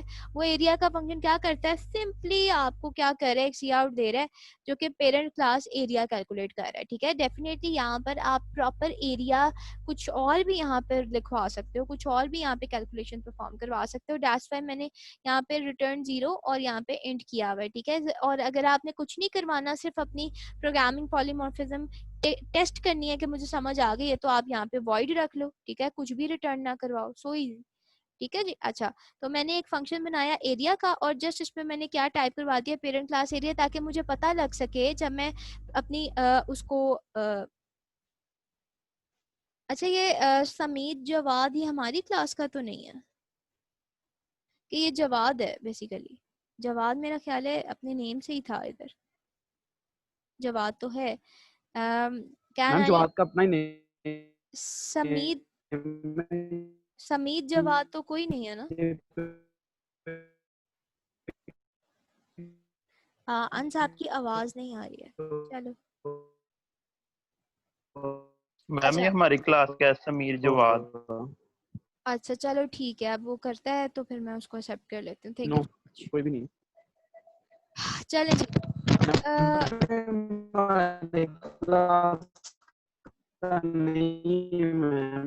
जी, सो वेयर वी वर, हम लोग क्या बात कर रहे थे कि हमने पेरेंट क्लास यहाँ पर अपना एक एरिया डेवलप कर लिया। अच्छा, हमने कहा हम ना इस शेप के अकॉर्डिंग ना हम दो क्लासेस बनाएंगे, एक शेप ले लेते हैं रेक्टेंगल की, एक शेप ले लेते हैं ट्रायंगल की। आप इसको मजीद एडवांस कर सकते हो, आप स्क्वायर की भी शेप ले सकते हो, ठीक है। तो अभी फिलहाल यहाँ पे दो शेप्स ले ली, एक रेक्टेंगल की और एक ट्रायंगल की। तो हम क्या करेंगे, दो क्लासेस बनाएंगे, रेक्टेंगल की क्लास और ट्रायंगल की क्लास, ठीक है। दोनों क्लासेस को हमने किससे इनहेरिट कर दिया, शेप से, ठीक है। इनहेरिट का मतलब ये है कि मेरी पेरेंट क्लास में यानी कि शेप में जितने मेंबर्स हैं और जितने जो हैं मैंने फंक्शन बनाए वो तमाम जो हैं वो इसमें इनहेरिट हो सकते हैं। बट डेफिनेटली यहाँ पे हमें कुछ एसओपीज देखने पड़ेंगे जो यहाँ प्रोटेक्टेड और पब्लिक में आते हैं इनहेरिटेंस के टॉपिक पे। But for now ultimately we have inherited rectangle class from the shape class. और आप देखो यहाँ पर क्या हो रहा है, रेक्टेंगल क्लास में सेपरेशन कैसे हो रही है, रेक्टेंगल ने अपना एक खुद का कंस्ट्रक्टर बनाया, ठीक है। कैसे कैसे बनाई है अभी मैं आपको बताती हूँ, मैंने ऑलरेडी आपको ये चीज एक्सप्लेन की हुई है कि किस तरीके से मेंबर इनिशियलाइजेशन हम करते हैं, ठीक है। और यहाँ पर मैंने एक इसका एरिया बनाया, ठीक है, एक फंक्शन बनाया एरिया का। अब आप देखो ये एरिया का फंक्शन सेम वो फंक्शन है जो कि पेरेंट क्लास में भी था, ठीक है। बट डेफिनेटली ओवर हेयर हमने इसका नाम तो यूज किया लेकिन हमने साथ में इसको थोड़ी सी मॉडिफिकेशन भी दे दी, ठीक है। तो we can say this area can use all the functionalities of parent class area but with some modifications over here, ठीक है। तो अच्छा, क्योंकि सेम नेम है, सेम हमने यूज करना, तो definitely we have override this area function जो कि बेस क्लास में है, ठीक है। बट मॉडिफिकेशन कहाँ पर है, नाम सेम है, सब कुछ सेम है। मॉडिफिकेशन ये है कि सी आउट में हमें ये पता लग सके कि ये रेक्टेंगल क्लास का एरिया कॉल हुआ है, दैट्स व्हाई हमने यहाँ पे एक सी आउट हेल्प के लिए रख ली, ठीक है। और मॉडिफिकेशन क्या थी कि रेक्टेंगल का जो एरिया कैसे जैसे कैलकुलेट होता है हमने वो वैल्यू रिटर्न करवाई, ठीक है, जैसे विथ और into height. And you people already know there are two ways to do this thing, ठीक है। There are two ways to do this thing. वो क्या है, जिसमें से सबसे पहले आप क्या कर सकते हो कि विथ इनटू हाइट को मल्टीप्लाई करके किसी एक थर्ड वेरिएबल में स्टोर करवा दो और बाद में रिटर्न कर दो, ठीक है। तो it's totally up to you. Hopefully अभी तक सारा सही जा रहा होगा। Same as you took the triangle class, triangle को आपने शेप से इनहेरिट किया, इसका अपना एक कंस्ट्रक्टर बनाया, इसको हम देख लेते हैं कि ये कैसे होता है। और यहाँ पर इसकी अपना एक एरिया बनाया, जो कि एरिया क्या था, बिल्कुल वो था जो इनहेरिट होता था आपके बेस क्लास के फंक्शन से, ठीक है। So this area is going to override your parent class area. तो वो तमाम वो चीजें इनहेरिट करेगा जो यहाँ इस एरिया में है, with some modification we can do. और मॉडिफिकेशन हमने क्या की, विथ इनटू हाइट हमने ट्राइंगल का कॉन्सेप्ट ऐड कर दिया, दैट इज डिवाइडेड बाय 2, ठीक है जी। अच्छा, और यहाँ पर हमने क्यों सी आउट करवाई, क्योंकि whenever we are going to call the area हमें पता लग सके कि बेसिकली इस टाइम कौन सा एरिया कैलकुलेट हुआ है, ठीक है, जस्ट फॉर आवर हेल्प। सही हो गया। अच्छा, अब हम देख लेते हैं कि यहाँ पर ये क्या है। इस तरह जब हमारी कंस्ट्रक्टर होता है, हम कंस्ट्रक्टर को भी इनहेरिट कर रहे होते हैं ना, तो जिस जिस क्लास से हम इनहेरिट कर रहे होते हैं उसका एक तरीका ये होता है कि आप तो नॉर्मली वो काम कर सकते हो ना अपनी बॉडी के अंदर, जैसे ये इधर इधर हो रहा है, ठीक है, it's totally up to you. But somehow if you are going to give the values to your constructor as well, your base class constructor as well, तो simply आप क्या करते हो, कॉलन डाल के अपनी बेस क्लास के यानी पेरेंट क्लास के कंस्ट्रक्टर को भी कॉल करवा लेते हो विद द सेम पैरामीटर्स, ठीक है, ए और बी, ठीक है। So we are going to say कि दिस ए, जो भी इसकी वैल्यू यहाँ पर आएगी वो कहाँ जाएगी, मेरे इस ए में, मींस डायरेक्टली कहाँ जाएगी, मेरे इस ए में, ठीक है। और इस ए इस बी में जो भी वैल्यू आप भेज रहे हो वो कहाँ जाएगी, इस बी पे, ठीक है। और यहाँ से कॉल किसको जाएगी और क्या सेट होगी, इस बी से, और फिर ये ए इधर सेट हो जाएगा और ये बी किसको, हाइट को सेट कर देगा, ठीक है। This is how. अब अगर इसमें अगर मॉडिफिकेशन हमने ट्राइंगल क्लास के अपने खुद के डेटा मेंबर्स अगर लिए होते तो इस बॉडी के अंदर हम क्या कर देते, उनको भी हम क्या कर देते, वैल्यूज असाइन कर लेते। कैसे, बिल्कुल ऐसे जैसे हम नॉर्मली करते होते हैं, ठीक है। तो it's totally up to you. आप सिंपल वे भी रख सकते हो, आप इस तरीके से टेक्निकल वे भी यूज कर सकते हो। ओवर हेयर ये उसी का ही नीचे वाला पार्ट है। अब हम देखते हैं कि मेन की प्रोग्रामिंग हम किस तरीके से करते हैं, ये समझने वाला है, क्योंकि यही सारी गेम है जो हम अर्ली बाइंडिंग लेट बाइंडिंग देख रहे हैं। देखो मैंने क्या किया, अपनी बेस क्लास का पेरेंट क्लास का पॉइंटर बना दिया, ठीक है। आप अपने पुराने कॉन्सेप्ट की तरफ जाओ, आप पॉइंटर ना बनाओ, आप ऑब्जेक्ट बनाओ। तो उसी तरीके से आपको तीनों क्लासेस का सेपरेट ऑब्जेक्ट बनाना पड़ेगा और बारी बारी इनको कॉल करना पड़ेगा, जस्ट टू मेक श्योर कि आप उसी क्लास का एरिया कैलकुलेट कर रहे हो। But we don't want this, ठीक है, ये हमने पहले से देख लिया, ठीक है। So we don't want this. So ultimately what we are going to do is this, कि हम सिंपली क्या कर रहे हैं, इसका क्या बना लिया, पॉइंटर हमने जनरेट कर लिया, ठीक है। अच्छा, सो पॉइंटर जो है वो क्या है, जैसे जैसे मेरे पास रेक्टेंगल क्लास है और फिर उसके बाद मैंने क्या किया, ट्राइंगल क्लास। मैंने जितनी मेरे पास सब क्लासेस होती है ना, ड्राइव क्लास, मैं बेस क्लास का क्या बना लूँ, पॉइंटर बना लूँ, और मेरे पास बाकी जितनी भी, अगर फॉर एग्जांपल यहाँ पर आपने स्क्वायर की भी क्लास बनाई होती तो फिर आप यहाँ पे स्क्वायर की क्लास का भी क्या बना लेते, ऑब्जेक्ट बना लेते, ठीक है। तो अच्छा, अब ये 10-7 क्या है, डेफिनेटली आपका कंस्ट्रक्टर दो वैल्यूज तो एक्सेप्ट कर रहा है ना, जो कहाँ जाएंगी आपके इधर, if you are going to call the triangle, make a triangle object, तो आप 10 पास करवा रहे हो, तो यहाँ पर क्या आ जाएगा, ए की जगह 10 वैल्यू सेट हो जाएगी और बी की जगह 5 वैल्यू सेट हो जाएगी। और ये 10 वैल्यू आप शेप के ए को भेज रहे हो और ये 5 वैल्यू आप शेप के बी के भेज रहे हो। तो ए कहाँ जा रहा है, ए इधर जा रहा है ओवर हेयर, और बी कहाँ जा रहा है, बी जा रहा है इसकी अपनी बेस क्लास के ओवर हेयर। और फिर 10 जो है वो किसको असाइन हो रहा है, विड्थ को, और 5 जो है वो किसको असाइन हो रहा है, हाइट को। इस तरीके से आपने विड्थ और हाइट दोनों सेट कर ली with the help of these things, ठीक है।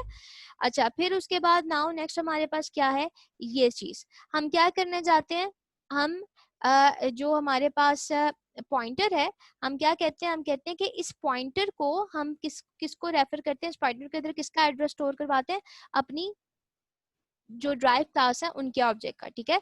तो ओवर हेयर आपने अपने शेप के पॉइंटर को किसको पॉइंट करवा दिया, अपनी रेक्टेंगल क्लास के ऑब्जेक्ट के एड्रेस को, ठीक है। This is how you manage that. नहीं समझ आया तो पूछ लो, हम इसको दोबारा कर लेते हैं, ठीक है। और इस नेक्स्ट इसी तरीके से आपने ट्राइंगल का एक ऑब्जेक्ट बनाया होता, तो आपने क्या किया, ट्राइंगल का ऑब्जेक्ट जो है उसका एड्रेस भी किसको पॉइंट करवा दिया, शेप को। इस अगर आप स्क्वायर की क्लास बनाते, ठीक है, तो इसी तरीके से यहाँ पर आप पहले किसका बनाते, अपनी स्क्वायर ठहरो मैं ना टेक्स्ट यूज कर लेती हूँ ताकि इजी हो जाए। हम बनाते हैं स्क्वायर की क्लास का ऑब्जेक्ट स्क्वायर, कलर चेंज कर लेते हैं ताकि नजर आए। स्क्वायर की क्लास का ऑब्जेक्ट और स्क्वायर की क्लास का ऑब्जेक्ट जैसे एफ क्यू बनाया होता, इसमें भी हम कोई वैल्यूज भिजवा देते जैसे 5 और 5, ठीक है। व्हाटसोएवर, वैसे तो इनकी सेम होती है ना, ठीक है, सिर्फ जनरली हम समझाने के लिए मैं आपको कह रही हूँ। और फिर हम क्या करते हैं, अपने शेप की क्लास का जो पॉइंटर है, ठीक है, वो बना हुआ है हमारा स्टैटिक शेप, तो इसको हम क्या करते हैं, हम इसके अंदर किसका एड्रेस स्टोर करवा लेते हैं, address with the help of and operator F Q, मेरी स्क्वायर की क्लास का एड्रेस स्टोर करवा लेते। फिर मैं क्या करती, मैं कहती कि okay now with the help of this thing, अच्छा मैं आप लोगों का कोई जो भी अननोन नेम से आ रहे हैं ना, अभी आई डोंट नो जी की नेम से कौन है, ठीक है, I am not going to accept that, kindly rename yourself with the proper names जो आपकी अम्मा अब्बा ने आपको दिए हैं, ठीक है, और उनसे आप एंटर हो। अच्छा जी, और फिर हमारे पास क्या आ रहा है, शेप एंड ऑपरेटर रखवा लिया, और अब हम कॉल करते हैं एरिया के फंक्शन को, इसी तरीके से हमने बनाया होता है, ठीक है। तो हम कैसे कॉल कर सकते थे, हम करते अपने पॉइंटर के थ्रू एरो ऑपरेटर में यूज करते, ठीक है, और with the help of arrow operator मैं किसको कॉल करते, अपने एरिया के फंक्शन को। सो ये मैंने क्या किया, आई जस्ट शोड यू कि this is the process over here, ठीक है, कि किस तरीके से आप जो हो कॉल कर सकते हो, ठीक है। तो बिल्कुल लाइक दिस हमने क्या किया है।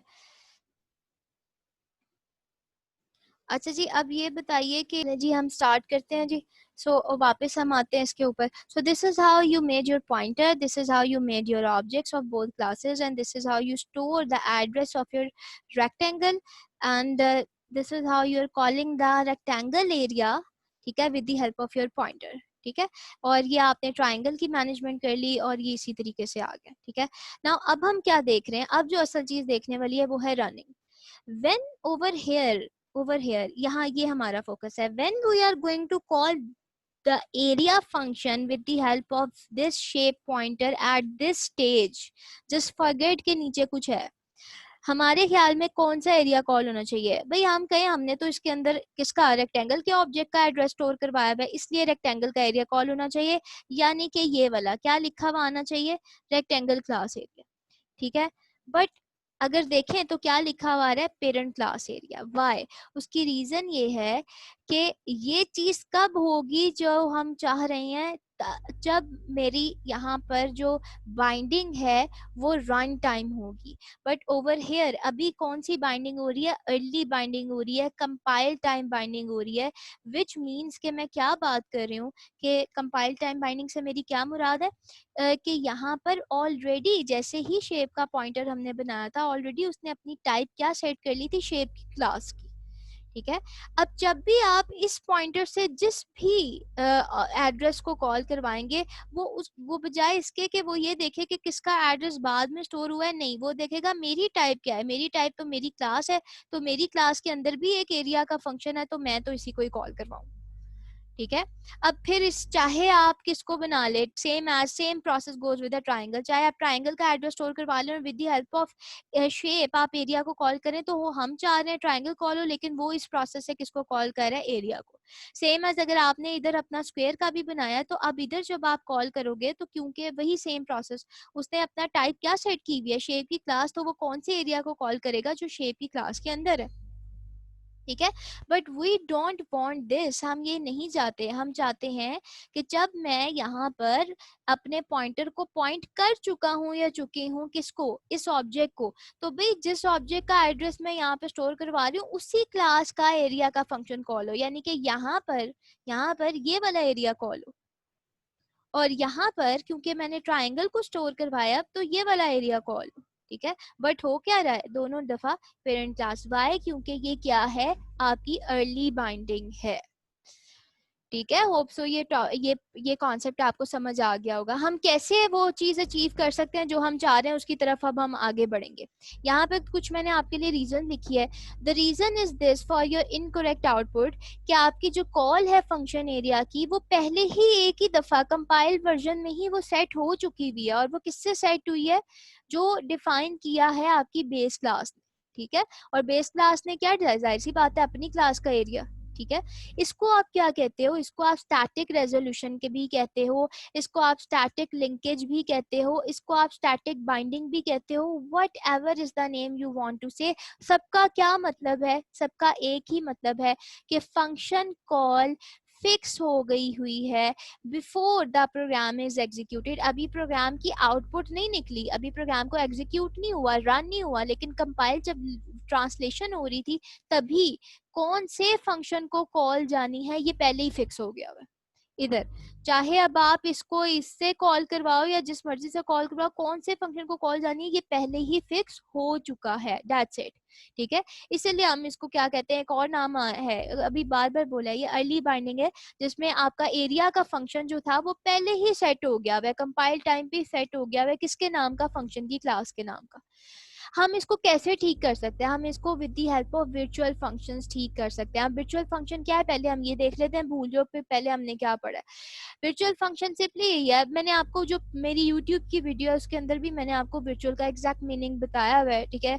बहरहाल व्हेनेवर, यहाँ पे मैं थोड़ा सा शॉर्ट रखूंगी, whenever we are going to declare any function, जिस भी फंक्शन को हम कहते हैं ना कि ये मेरा वर्चुअल है, तो इसका मतलब कि लाजमी तौर पे वो वाला फंक्शन, ध्यान से सुनना, लाजमी तौर पर वो वाला फंक्शन जो है वो, जैसे फॉर एग्जांपल मैं अपनी बेस क्लास में कहती हूँ एरिया मेरा वर्चुअल होगा, तो इसका मतलब एरिया के नाम का जो फंक्शन है ना वो मेरी ड्राइव क्लासेस में बना होगा, दैट्स व्हाई मैं उसको वर्चुअल कर रही हूँ।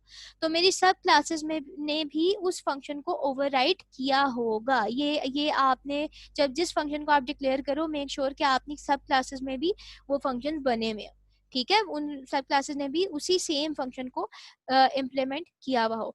उस फंक्शन को आप क्या करते हो, वर्चुअल मार्क करते हो, ठीक है। अदरवाइज फॉर एग्जांपल अगर ऐसा होता ना कि आप का यहाँ पर एरिया के अलावा भी कोई फंक्शन बना होता, ठीक है, लेकिन वो, जैसे फॉर एग्जांपल मैं यहाँ पर बना दूं एक आउटपुट का फंक्शन बना दूं या कुछ भी बना दूं, हेलो का फंक्शन बना दूं, लेकिन ये हेलो का फंक्शन इधर और इधर नहीं, इन्होंने ओवरराइड नहीं किया, तो देयर इज नो नीड कि आप उसको वर्चुअल बनाएं, ठीक है। क्योंकि ये एरिया का फंक्शन यहाँ बना हुआ था और मेरी रेक्टेंगल ने भी इसको ओवरराइड किया है, मेरी ट्रायंगल ने भी इसको ओवरराइड किया है। नाउ किसको बेहतर है वर्चुअल करना? इस एरिया के फंक्शन को वर्चुअल करना बेहतर है, ठीक है जी। इसको हम वर्चुअल बनाते हैं। सो अब क्या करेंगे, हम कहते हैं कि why we declare a function virtual, हम वर्चुअल क्यों बनाते हैं? ताकि हम अपने कंपाइलर को, ध्यान से सुनना, अपने कंपाइलर को ये बता सकें कि जो फंक्शन की कॉल जा रही है उसकी कॉलिंग किसको देनी है, ये तुम कंपाइल टाइम पे ना देखो, बल्कि ये तुम रन टाइम पे डिसाइड करना, ठीक है। ये ना हो कि तुम कंपाइल टाइम पे उसकी बाइंडिंग कर दो कि अच्छा भाई जब भी इससे कुछ भी बुलाया जाएगा मैंने इसी को ही बुलाना है। नो, ये कंपाइल टाइम पे ना करो, अर्ली ना तुम देखो, तुम बाद में रन टाइम पे ये डिसाइड करो कि किस फंक्शन को कॉल जानी चाहिए। अब रन टाइम पे डिसीजन का क्या मतलब है? रन टाइम पे वो देखेगा कि आपका पॉइंटर किस एड्रेस को पॉइंट कर रहा है, उस पर्टिकुलर ऑब्जेक्ट के क्लास के फंक्शन को कॉल करवाया जाएगा। और इसलिए हम इसको क्या कहते हैं, लेट बाइंडिंग का नाम देते हैं, डायनामिक लिंकिंग का नाम देते हैं, लेजी बाइंडिंग भी कुछ लोग कहते हैं, रन टाइम बाइंडिंग भी कहते हैं। क्यों कहते हैं? चाहे जो मर्जी नाम हो, सबका एक ही मतलब है कि ऑब्जेक्ट की टाइप डिटरमिन की जाएगी आपकी किस पे, यानी कि आपका पॉइंटर किसको पॉइंट कर रहा है, किस टाइप को पॉइंट कर रहा है, अपनी क्लास को पॉइंट कर रहा है कि ऑब्जेक्ट की टाइप को पॉइंट कर रहा है, ये किस टाइम देखी जाएगी? आपकी रन टाइम पे देखी जाएगी, जब आपका प्रोग्राम रन हो रहा होगा, एग्जीक्यूट हो रहा होगा, ठीक है। डायनामिक लिंकिंग होगी, रन टाइम लिंकिंग होगी, और अब जिस फंक्शन को कॉल जाएगी ना वो आपका करेक्ट वर्जन होगा, ठीक है। होप सो ये आपको समझ आ गया हो, ठीक है। Okay, so now think, there is a very interesting question for you. जल्दी जल्दी हम wind up करने लगे हैं. What happened when we don't mark our overridden function as virtual? अभी क्या हुआ था पिछली एग्जाम्पल में जब मैंने अपने एरिया को virtual नहीं बनाया था? क्या हुआ था? हुआ ये था, ये एक और छोटी सी एग्जाम्पल मैंने दे दिया आपको, ठीक है। What happened? जैसे ये एक एग्जाम्पल है, सही, we are going to try with this. I have an interesting class that is an animal. Animal एक का एक फंक्शन है animal sound, ये आपका जेनेरिक फंक्शन है. हमने एक क्लास बनाई डॉग की और जो इनहेरिट कर दी एनिमल से, और इनहेरिट का मतलब है कि एक एनिमल साउंड के नाम का एक दोबारा फंक्शन बनाया. मींस के एनिमल साउंड इस फंक्शन को क्या कर रहा है, ओवरराइड कर रहा है. और यहाँ पे हमने थोड़ी सी मॉडिफिकेशन की उसकी साउंड की. This is not a generic function, this is a specific function, specific class of an animal class जो कि डॉग है. तो डॉग की आवाज कुछ और भी आप निकाल सकते हैं, आप ज्यादा बेहतर जानते होंगे, ठीक है, लेकिन ये भी होती है टाइप्स, ठीक है. बहरहाल somehow हमारे पास क्या है, ये चीज देखने वाली है, ठीक है. एनिमल की क्लास का एक पॉइंटर बनाया, ठीक है, और पॉइंटर को आपने किसका एड्रेस दे दिया. यू सी ये भी एक तरीका है, लेकिन आप पुराने वाले को ही देखो, वो ज्यादा आसान है. किसका एड्रेस हमने दे दिया, ऑब्जेक्ट.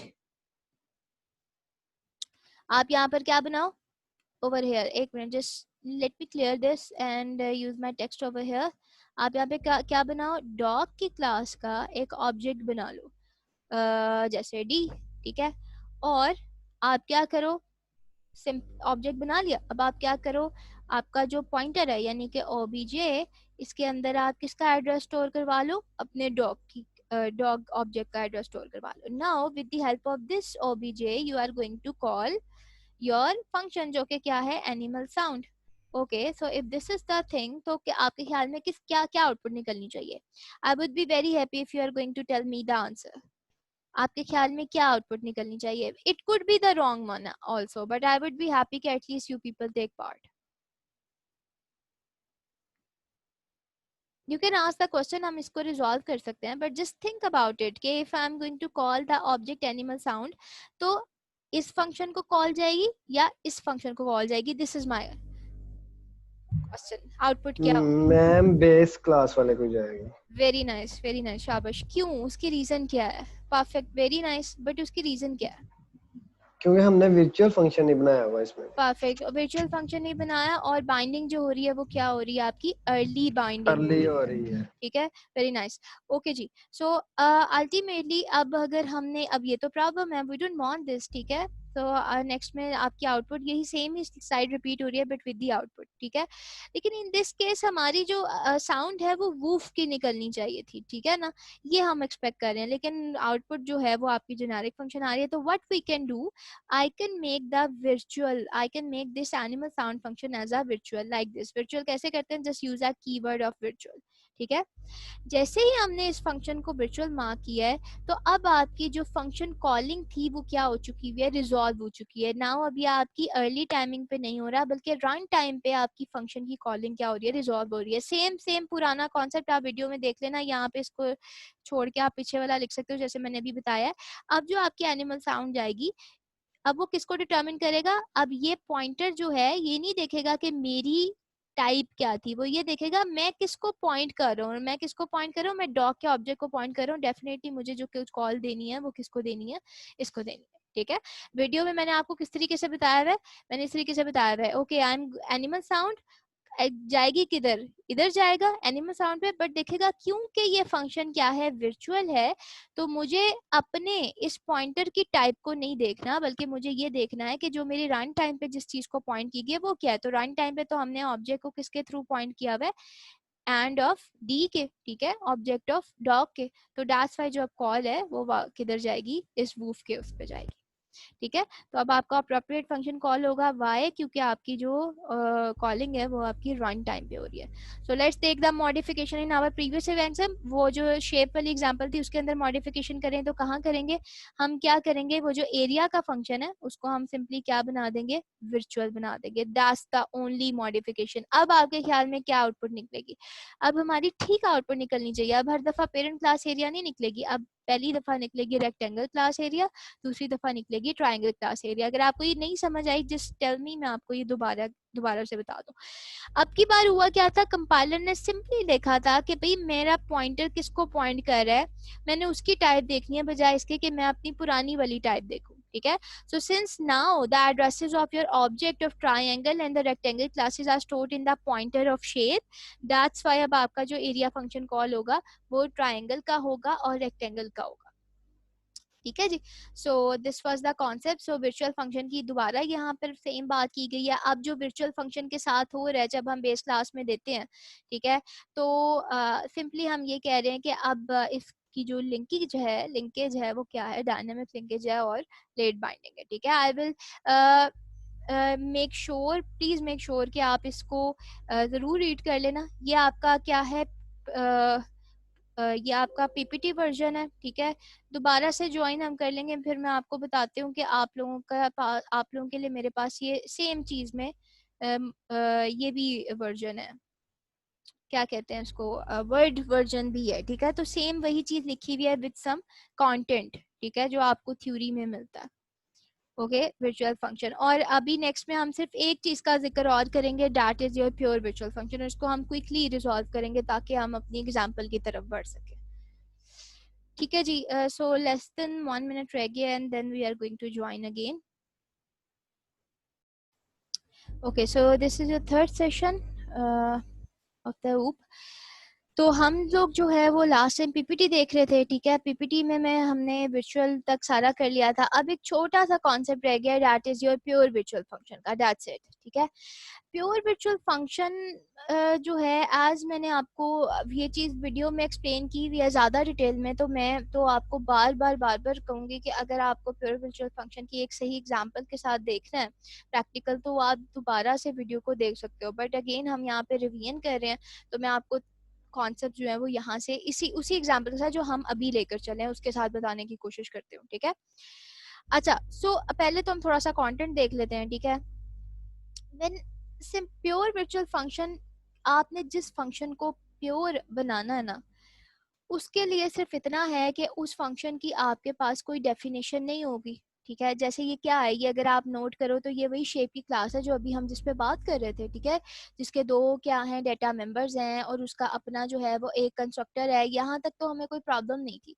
इसके बाद हमने एक एरिया का फंक्शन बनाया था जिसकी हमने थोड़ी सी ना डेफिनेशन रखी थी, ठीक है, यानी कि हमने उसकी बॉडी बना के लिखा था पेरेंट क्लास, ठीक है। बट देखो मैंने क्या किया, उसकी डेफिनेशन हटा दी और मैंने उसके आगे सिंपल क्या डाल दिया, ये इज इक्वल टू 0 डाल दिया। सिर्फ इतनी चीज ऐड करने से क्या बन गया, ये प्योर वर्चुअल फंक्शन बन गया, दैट्स इट, ठीक है। ये जो इज इक्वल टू 0 है, ये बेसिकली आपके कंपाइलर को ये बताता है कि भाई ये जो फंक्शन है ना जिसके आगे मैं इज इक्वल टू 0 लगाऊं, इस मेरी कोई बॉडी नहीं है, ठीक है। और जो ये फंक्शन है ये है तो virtual, but you are going to call it as a pure virtual function. Is equal to 0 ने इसको क्या बना दिया, प्योर वर्चुअल फंक्शन बना दिया। ये एज अ डेफिनेशन आपको याद होनी चाहिए, ठीक है। अच्छा, सिनेरियो क्या है, आई डोंट नो आपको इस तरीके से सिखाया गया या नहीं सिखाया गया। Whenever we were doing this example in past, ठीक है ना, तो हम सिंपली क्या कर रहे थे, हमने इसको वर्चुअल बनाया हुआ था, ठीक है। मैं ऊपर जाती हूँ अपने एग्जाम्पल पे, ठीक है, और ये क्या था, ये मेरे पास वर्चुअल था। चलो एक काम ये करते हैं, इसको हम यूं ही रहने देते हैं, ठीक है।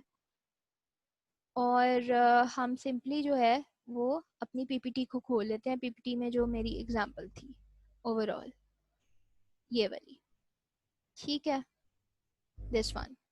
ये अब आसानी से जो है ना वो नजर आ जाएगी आपको। अच्छा, इसमें देखो, इसमें हम क्या कर रहे थे, व्हाट आई डिड, मैंने इसको जो है ना वो सिंपली क्या बनाया था, वर्चुअल, बस इतना चेंज था। बस इतना चेंज करने से ना मेरी सारी कॉलिंग वगैरह ठीक हो गई थी, ठीक है ना। ये चीज यहाँ पर ये चेंजिंग थी। अच्छा, मैं अब क्या कह रही हूँ, ध्यान से सुनना मेरी बात। अगर आपने वर्चुअल बनाया हुआ है तो बेसिकली क्या बता रहा है कि ओके, मेरी तरह का, मेरी ड्राइव क्लासेस के अंदर मैं शेप की क्लास हूँ और मुझे किस किस ने ड्राइव किया हुआ है, मुझे रेक्टेंगल ने भी ड्राइव किया हुआ है और मुझे ट्राइंगल ने भी ड्राइव किया हुआ है। तो इट मीन्स कि मेरी जो ड्राइव क्लासेस है ना उसके अंदर भी तुम्हें मेरे जैसा ही एक फंक्शन मिलेगा। तब हम यहाँ गए, वाकई हमें मिला, ठीक है। इसने क्या किया हुआ था, ओवरराइड किया हुआ था एरिया को। इसने भी क्या किया हुआ था, ओवरराइड किया हुआ था बेस क्लास के फंक्शन को, दैट वाज द एरिया, ठीक है। तो हुआ क्या, हम सिंपली क्या कह रहे हैं कि अगर आपने ध्यान से सुना, अगर आपने यहाँ रेक्टेंगल क्लास के अंदर ये जो एरिया का फंक्शन बनाया हुआ है, ठीक है, अगर आप ये नहीं बनाते, ठीक है, just go and try it, ठीक है, अगर आप ये नहीं बनाते तब आप इस तरीके से सेम, बाकी सारा सेम ऐसे ही रखते हो और रन करते हो ना, तो तब भी आपका क्या लिख, इवन आप वर्चुअल भी ऐड कर रहे हो, ठीक है, मैं वर्चुअल की बात कर रही हूँ मैं, मतलब हम कहाँ पर आ गए, अब हम गलतियों पे नहीं, अब हमने एग्जाम्पल अपनी ठीक कर ली है, ठीक है। मैं बात कर रही हूँ कि आपने इसको वर्चुअल बनाया हुआ है, लेकिन आप ना इनमें से किसी एक क्लास का ये एरिया का फंक्शन ना हटा देना, यहाँ पे डेफिनेशन ये इसकी हटा देना, ठीक है। तो तब आप रन करके देखना, तो तब आपका क्या लिखा हुआ आएगा, पेरेंट क्लास एरिया लिखा हुआ आएगा, ठीक है। तो यहाँ पर सवाल ये आता है कि भाई अब तो सब कुछ ठीक है, तो जब हमने कोई डेफिनेशन दी ही नहीं हुई तो फिर तो कुछ भी नहीं होना चाहिए, चले ही ना, फिर ये क्यों लिखा हुआ आ रहा है पेरेंट क्लास एरिया, यानी कि यहाँ नीचे तो अब तो हमने ठीक कर लिया ना, तो अब यहाँ पे क्या लिखा हुआ था, ट्राइंगल लिखा हुआ था, लेकिन हम एज्यूम ये कर रहे हैं कि हमने यहाँ पे रेक्टेंगल क्लास का एरिया नहीं बनाया हुआ, तो तब अगर हम इसको चलाते हैं तो यहाँ पर क्या लिखा हुआ आएगा, पेरेंट क्लास एरिया, और नीचे क्या लिखा हुआ आएगा, ट्राइंगल क्लास एरिया। तो what I am trying to say, मैं ये कहना चाह रही हूँ कि whenever you have already make your function a virtual, it means के you are at this class somehow ये तो तमाम फंक्शनैलिटी इनहेरिट कर रही है ना अपने बेस क्लास की। तो इवन अगर आपने यहाँ पे एरिया का फंक्शन नहीं भी बनाया हुआ और then still you are going to call it, तो वो क्या करेगी अपना, अगर खुद का इसका ड्राइव क्लास का अपना खुद का एरिया का फंक्शन नहीं है जो कि होना चाहिए, तो वो क्या करेगी, वो बेस क्लास के एरिया के फंक्शन को कॉल कर देगी, क्योंकि कुछ तो चलाना है और वो इनहेरिट कर रहा है तो उसने सारी चीजें इनहेरिट की हैं, ठीक है। सो समहाउ ये क्वालिटी है, ये आपको फैसिलिटी प्रोवाइड करता है, वर्चुअल देता है वर्चुअल कीवर्ड, ठीक है, ये फैसिलिटी देता है आपका वर्चुअल का कीवर्ड। बट देखा जाए, टेक्निकली देखा जाए तो भाई ये तो नहीं होना चाहिए, क्योंकि रेक्टेंगल क्लास क्योंकि जेनेरिक तो नहीं है, शेप तो मेरी जेनेरिक है, रेक्टेंगल तो एक स्पेसिफिक शेप है ना, स्पेसिफिक क्लास होगी, तो इसका तो अपना एरिया का फंक्शन होना चाहिए, इसको जेनेरिक का फंक्शन तो नहीं यूज करना चाहिए। तो जिस क्लासेस का, ध्यान से सुना, जिस जिस ड्राइव क्लास को मैंने ये बाउंड करना हो कि भाई तुम अगर मेरा जैसा फंक्शन यूज कर रहे हो तो तुम्हारी खुद की फंक्शनैलिटी होनी चाहिए। जैसे अगर मैं यहाँ पे क्या बनाऊं, एरिया, वीडियो में ना मैंने एम्प्लॉय क्लास ली हुई है और मैनेजर क्लास ली हुई है, ठीक है, और मैंने कहा है क्योंकि हर मैनेजर का नाम तो होना चाहिए, ठीक है, तो मैंने कहा था कि उसको आप क्या बना दो जिस पे आपने ये कहना हो कि उसकी ड्राइव क्लासेस लाजमी उस फंक्शन की डेफिनेशन दें, तो जिनकी ऊपर आपने रिस्ट्रिक्शन लगानी हो तो फिर आप उस फंक्शन को क्या बना देते हो, प्योर वर्चुअल फंक्शन बना देते हो। बट अगर ये फंक्शन कोई आपका प्योर नहीं है, खाली वर्चुअल है, तो उस पे क्या होता है, आपके पास फैसिलिटी होती है कि अगर आपके ड्राइव क्लासेस के अंदर किसी ने उसको मतलब नहीं भी ओवर राइड किया हुआ, जबकि होना चाहिए, क्योंकि यही बात तो वर्चुअल का मतलब ही यही है, ठीक है, कि मेरी नीचे वाली क्लासेस में भी मेरे जैसे फंक्शन बने हुए, तुम उनको जाके कॉल करो, ठीक है। तो यहाँ टेक्निकली उसको क्या शो करवाना चाहिए कि यहाँ पे डेफिनेशन होनी चाहिए, लेकिन अगर नहीं होती तो सिंपली वो क्या करेगा, अपनी बेस क्लास के उसको कॉल कर लेगा, ठीक है, जो कि आउटपुट के लिहाज से इतना कोई अच्छी चीज नहीं है। तो जिनका हमने ये कहना हो कि आपका जो थर्ड पार्टी, आपका यूजर जो है वो लाजमी अगर मेरी इस क्लास को कोई यूज कर रहा है तो उसने अपनी खुद की भी डेफिनेशन दी ही दी हो, ठीक है, ऐसा ना हो कि अगर खुद की नहीं दी हुई तो इसको यूज कर ले, तो तब आप उन फंक्शंस को क्या कर देते हो, प्योर बना देते हो। That's the only simple concept of this class, ठीक है। सो if I'm going to repeat this, so basically जब आपके पास virtual function होता है तो आपके पास ऑप्शन होती है किसकी, ओवरराइड। ध्यान, अब ये लाइन मेरी ध्यान से सुनना, आपके पास ऑप्शन होती है किसकी, ओवरराइड करने की, ठीक है। आप ओवरराइड करते हो विद सम न्यू फंक्शनैलिटीज, तो वर्चुअल के थ्रू आपका एक्चुअल पॉइंट इन टाइप का ही फंक्शन कॉल होता है, ठीक है, ये बात हमने देख लिया। But if you are not overriding like this, जैसे मैंने कहा ये ओवरराइड नहीं कर रहा है, if you are not overriding तो it's not a big deal, virtual कहता है it's not a big deal, then आपके पास आपकी बेस क्लास का फंक्शन तो कॉल हो सकता है ना, बेस क्लास का फंक्शन है तो उसको आप कॉल करो। तो प्योर वर्चुअल फंक्शन आपको क्या करता है, बेस क्लास से फंक्शन को इनहेरिट करने की ऑप्शन नहीं देता। You can't inherit this area from your base class, that's the only concept, ठीक है जी। so what was I was telling you, pure virtual function जो है वो बस इतनी लाइन जी हैं, चलिए जी। so हम so ultimately let me clear all this, so ultimately the only thing you need to remember about your pure virtual function, let me move over here your word file, The only thing you need to remember about your pure virtual function is this, कि आपका जो pure virtual function है वो आपको base class से function को inherit करने की ऑप्शन नहीं देता. That's it, that's the only story. ठीक है. So in order to make pure virtual function, कि अगर आपने किसी को प्योर वर्चुअल फंक्शन बनाना है तो उसका सिंपल सा ये है कि आपकी बेस क्लास का जो फंक्शन है जिसकी उसकी क्या करें, उसकी बॉडी नहीं होनी चाहिए, एक ये चीज. ठीक है, बॉडी ना हो, और इंस्टेड ऑफ बॉडी आप सिंपली क्या रख दें, इज इक्वल टू 0 लिखते हैं. यह बताता है कि ये प्योर वर्चुअल फंक्शन है. तो बेसिकली अब ये वर्चुअल फंक्शन आपका खाली वर्चुअल फंक्शन नहीं रहा बल्कि प्योर बन चुका है. मीन्स कि इसकी कोई इम्प्लीमेंटेशन नहीं होती, और by implementation I mean body defining, and by body I mean it do nothing, ये कुछ भी नहीं करेगा. ठीक है, इट डजंट डू एनीथिंग. तो as a rule any drive class जो कि इनहेरिट हुई होगी इस आपके शेप की क्लास से या फिर आपकी बेस क्लास से, और उसने ओवरराइड किया होगा इस प्योर वर्चुअल फंक्शन को, तो उस इट मस्ट ध्यान से सुनना, इट मस्ट के it needs it has no choice, बल्कि उसको क्या करना पड़ेगा, इस एरिया के फंक्शन को ओवरराइड करना ही पड़ेगा. मतलब कि उसको अपनी खुद की बॉडी बनानी ही पड़ेगी. ठीक है, तो पहले मैंने आपको क्या बताया कि वी हैव एन ऑप्शन कि हम क्या करें, अगर हमारे पास फंक्शन नहीं भी बनाया हुआ हमने चाइल्ड क्लास में तो कोई बात नहीं, नॉट अ बिग डील, आप ऊपर वाला इनहेरिट हो जाएगा. But now it will give you an error. जब व्हेनेवर आप इसको रन करके देखना तो ये आपको एरर देगा. तो एरर क्या कहेगा, लिसन आपने क्या बनाया हुआ है, प्योर वर्चुअल फंक्शन बनाया हुआ है, और सी प्लस प्लस में जब भी आप किसी फंक्शन को प्योर वर्चुअल फंक्शन बनाते हो तो आपको मस्ट उसको ओवरराइड करना पड़ता है. मीन्स कि आपको मस्ट रेक्टेंगल की क्लास में एरिया का फंक्शन बनाना पड़ेगा, आपको मस्ट ट्राइंगल की क्लास में एरिया का फंक्शन बनाना पड़ेगा. ठीक है जी. तो इस जाहिर सी बात है, इस रिस्ट्रिक्शन के अपने एडवांटेजेस भी हैं, अपने डिसएडवांटेजेस भी हैं, लेकिन एडवांटेज यही है कि whenever you are dealing that kind of scenario जिसमें आपको लाजमी ये देना होता है कि हर ड्राइव क्लास पे ये फिक्स करना होता है कि आप वो उसकी अपनी स्पेसिफिक फंक्शनैलिटीज हों, तो इस तरह की सिचुएशंस में जब आपको आपकी ड्राइव क्लासेस के ऊपर पाबंदी लगानी होती है कि उनके पास लाजमी उनकी डेफिनेशन हो, तो फिर आप उस फंक्शन को क्या बना देते हो, प्योर वर्चुअल फंक्शन बना देते हो. अब कुछ भी चारा नहीं रहता सिवाय इसके कि उन्हें क्या करना पड़ेगा, डेफिनेशन देनी पड़ेगी.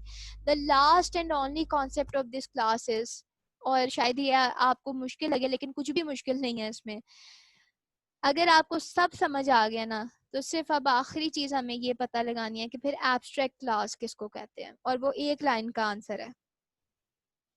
एब्स्ट्रैक्ट क्लास सिंपली वो क्लास होती है, या एब्स्ट्रैक्ट क्लास सिंपली आप उस क्लास को कहेंगे जिसके अंदर आपने प्योर वर्चुअल फंक्शन बनाया हुआ है. दैट्स इट, इसके अलावा और कोई इसका कॉन्सेप्ट नहीं है.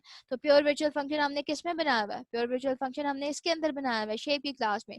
तो शेप की क्लास जो है वो आपकी क्या बन जाएगी, एब्स्ट्रैक्ट क्लास बन जाएगी, जिसकी अपनी कोई डेफिनेशन नहीं होती, जिसको क्या करते हैं, जिनसे डिफाइन होती हैं हमारी ड्राइव क्लासेस. दैट्स इट, इसके अलावा नथिंग जो आपको इसमें करने की जरूरत है. ठीक है जी. सो अल्टीमेटली जो आपका यहाँ पर आपको you can ask question as well, आपके क्वेश्चन आंसर्स मैं लेती हूँ. ठीक है, बट ये आपको एक छोटे से 2 टास्क दिए गए हैं, एक तो यही शेप की क्लास का, ठीक है, और दूसरा ये टास्क है. दोनों टास्क मैं आपको एक्सप्लेन करने लगी हूँ कि ये क्या है. और लिटरली अगर आप टाइमिंग के लिहाज से देखो, मैं स्टूडेंट टाइमिंग बता रही हूँ, ये 15 मिनट की गेम है, 15 मिनट में आप दोनों टास्क करके फारिग हो जाओगे. ठीक है, ध्यान से सुनना.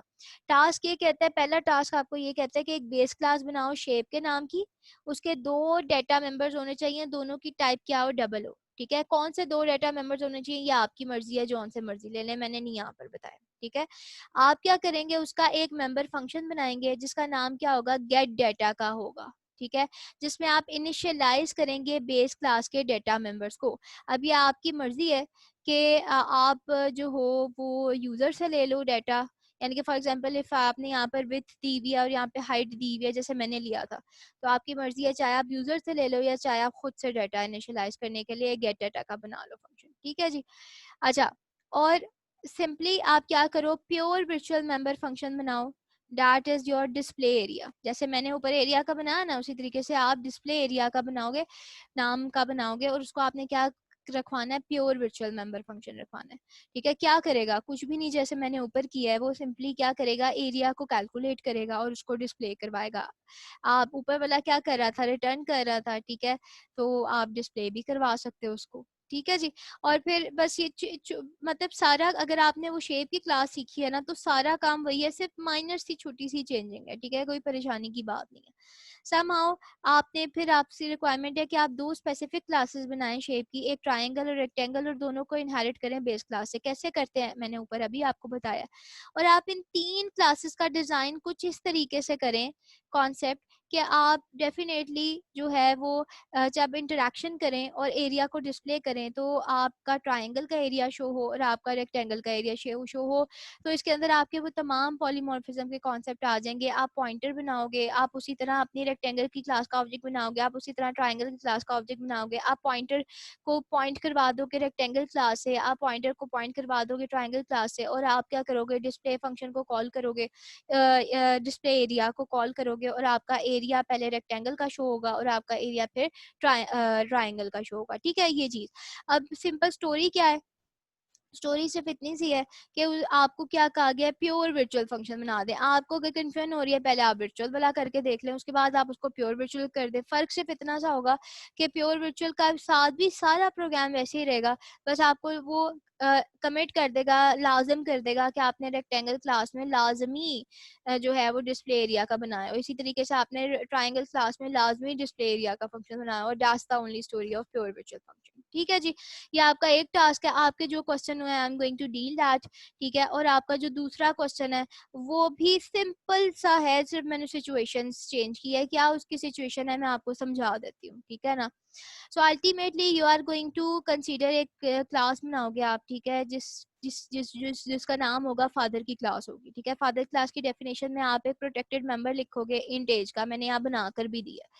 ठीक है, और आप एक पब्लिक जो आपके फंक्शंस होंगे वो तो आपका एक कंस्ट्रक्टर होगा, मैंने यहाँ बना के भी दे दिया आपको। ठीक है, और आपने एक फंक्शन बनाना है जिसका नाम है आई एम, और वो वर्चुअल रखवाना है, और उसकी डेफिनेशन क्या होगी, ये होगी, मैंने आपको बना के दिया पूरी फादर की क्लास। ठीक है जी, समझ आ गई। अब आपसे क्या डिमांड है कि आपने उसी तरह जिस तरह रेक्टेंगल और ट्राइंगल बनाई है उसी तरह आपने एक क्लास बनानी है सन की और दूसरी क्लास बनानी है डॉटर की, और ये दोनों किससे इनहेरिट होंगी, फादर की क्लास से। ठीक है, और इनके अपने अपने क्या होंगे, कंस्ट्रक्टर होंगे। जिस तरह ट्राइंगल की क्लास का अपना कंस्ट्रक्टर था, रेक्टेंगल की क्लास का अपना कंस्ट्रक्टर था, बिल्कुल उसी तरह सन की क्लास का अपना कंस्ट्रक्टर और डॉटर की क्लास का अपना कंस्ट्रक्टर। ठीक है, और अब आपने मेन के अंदर क्या लिखना है, आपने तीनों क्लासेस के ऑब्जेक्ट्स बनाने हैं और आई एम को कॉल करवा के देखना है, पहले आपने ये करना है। ठीक है, क्या होगा वो अल्टीमेटली जब आप करोगे तो जाहिर है जब तीनों ऑब्जेक्ट्स बनाओगे सेपरेट सेपरेट, तीनों को सेपरेटली कॉल करोगे तो हर एक का अपना अपना ही आई एम का फंक्शन कॉल होगा। अब फिर दूसरे स्टेप में आप क्या, ये स्टेप नंबर 1 है, ये बिल्कुल वैसे ही है जैसे स्टोरी मैंने आपको समझाई है। स्टेप नंबर 2 में आप क्या करोगे, आप फादर क्लास का पॉइंटर बनाओगे। ठीक है, और फिर उसी तरीके से पॉइंटर को क्या स्टोर करवा दोगे, दोनों क्लासेस के ऑब्जेक्ट्स का एड्रेस स्टोर करवा दोगे। अब पॉइंटर से आप क्या करो, आई एम का फंक्शन कॉल करो। ठीक है, जब आप आई एम का फंक्शन कॉल करोगे तो यहाँ पे वही प्रॉब्लम आएगी कि हर दफा I am the father my age is this, I am the father my age is, ये आ जाएगी, तो ये प्रॉब्लम है ना।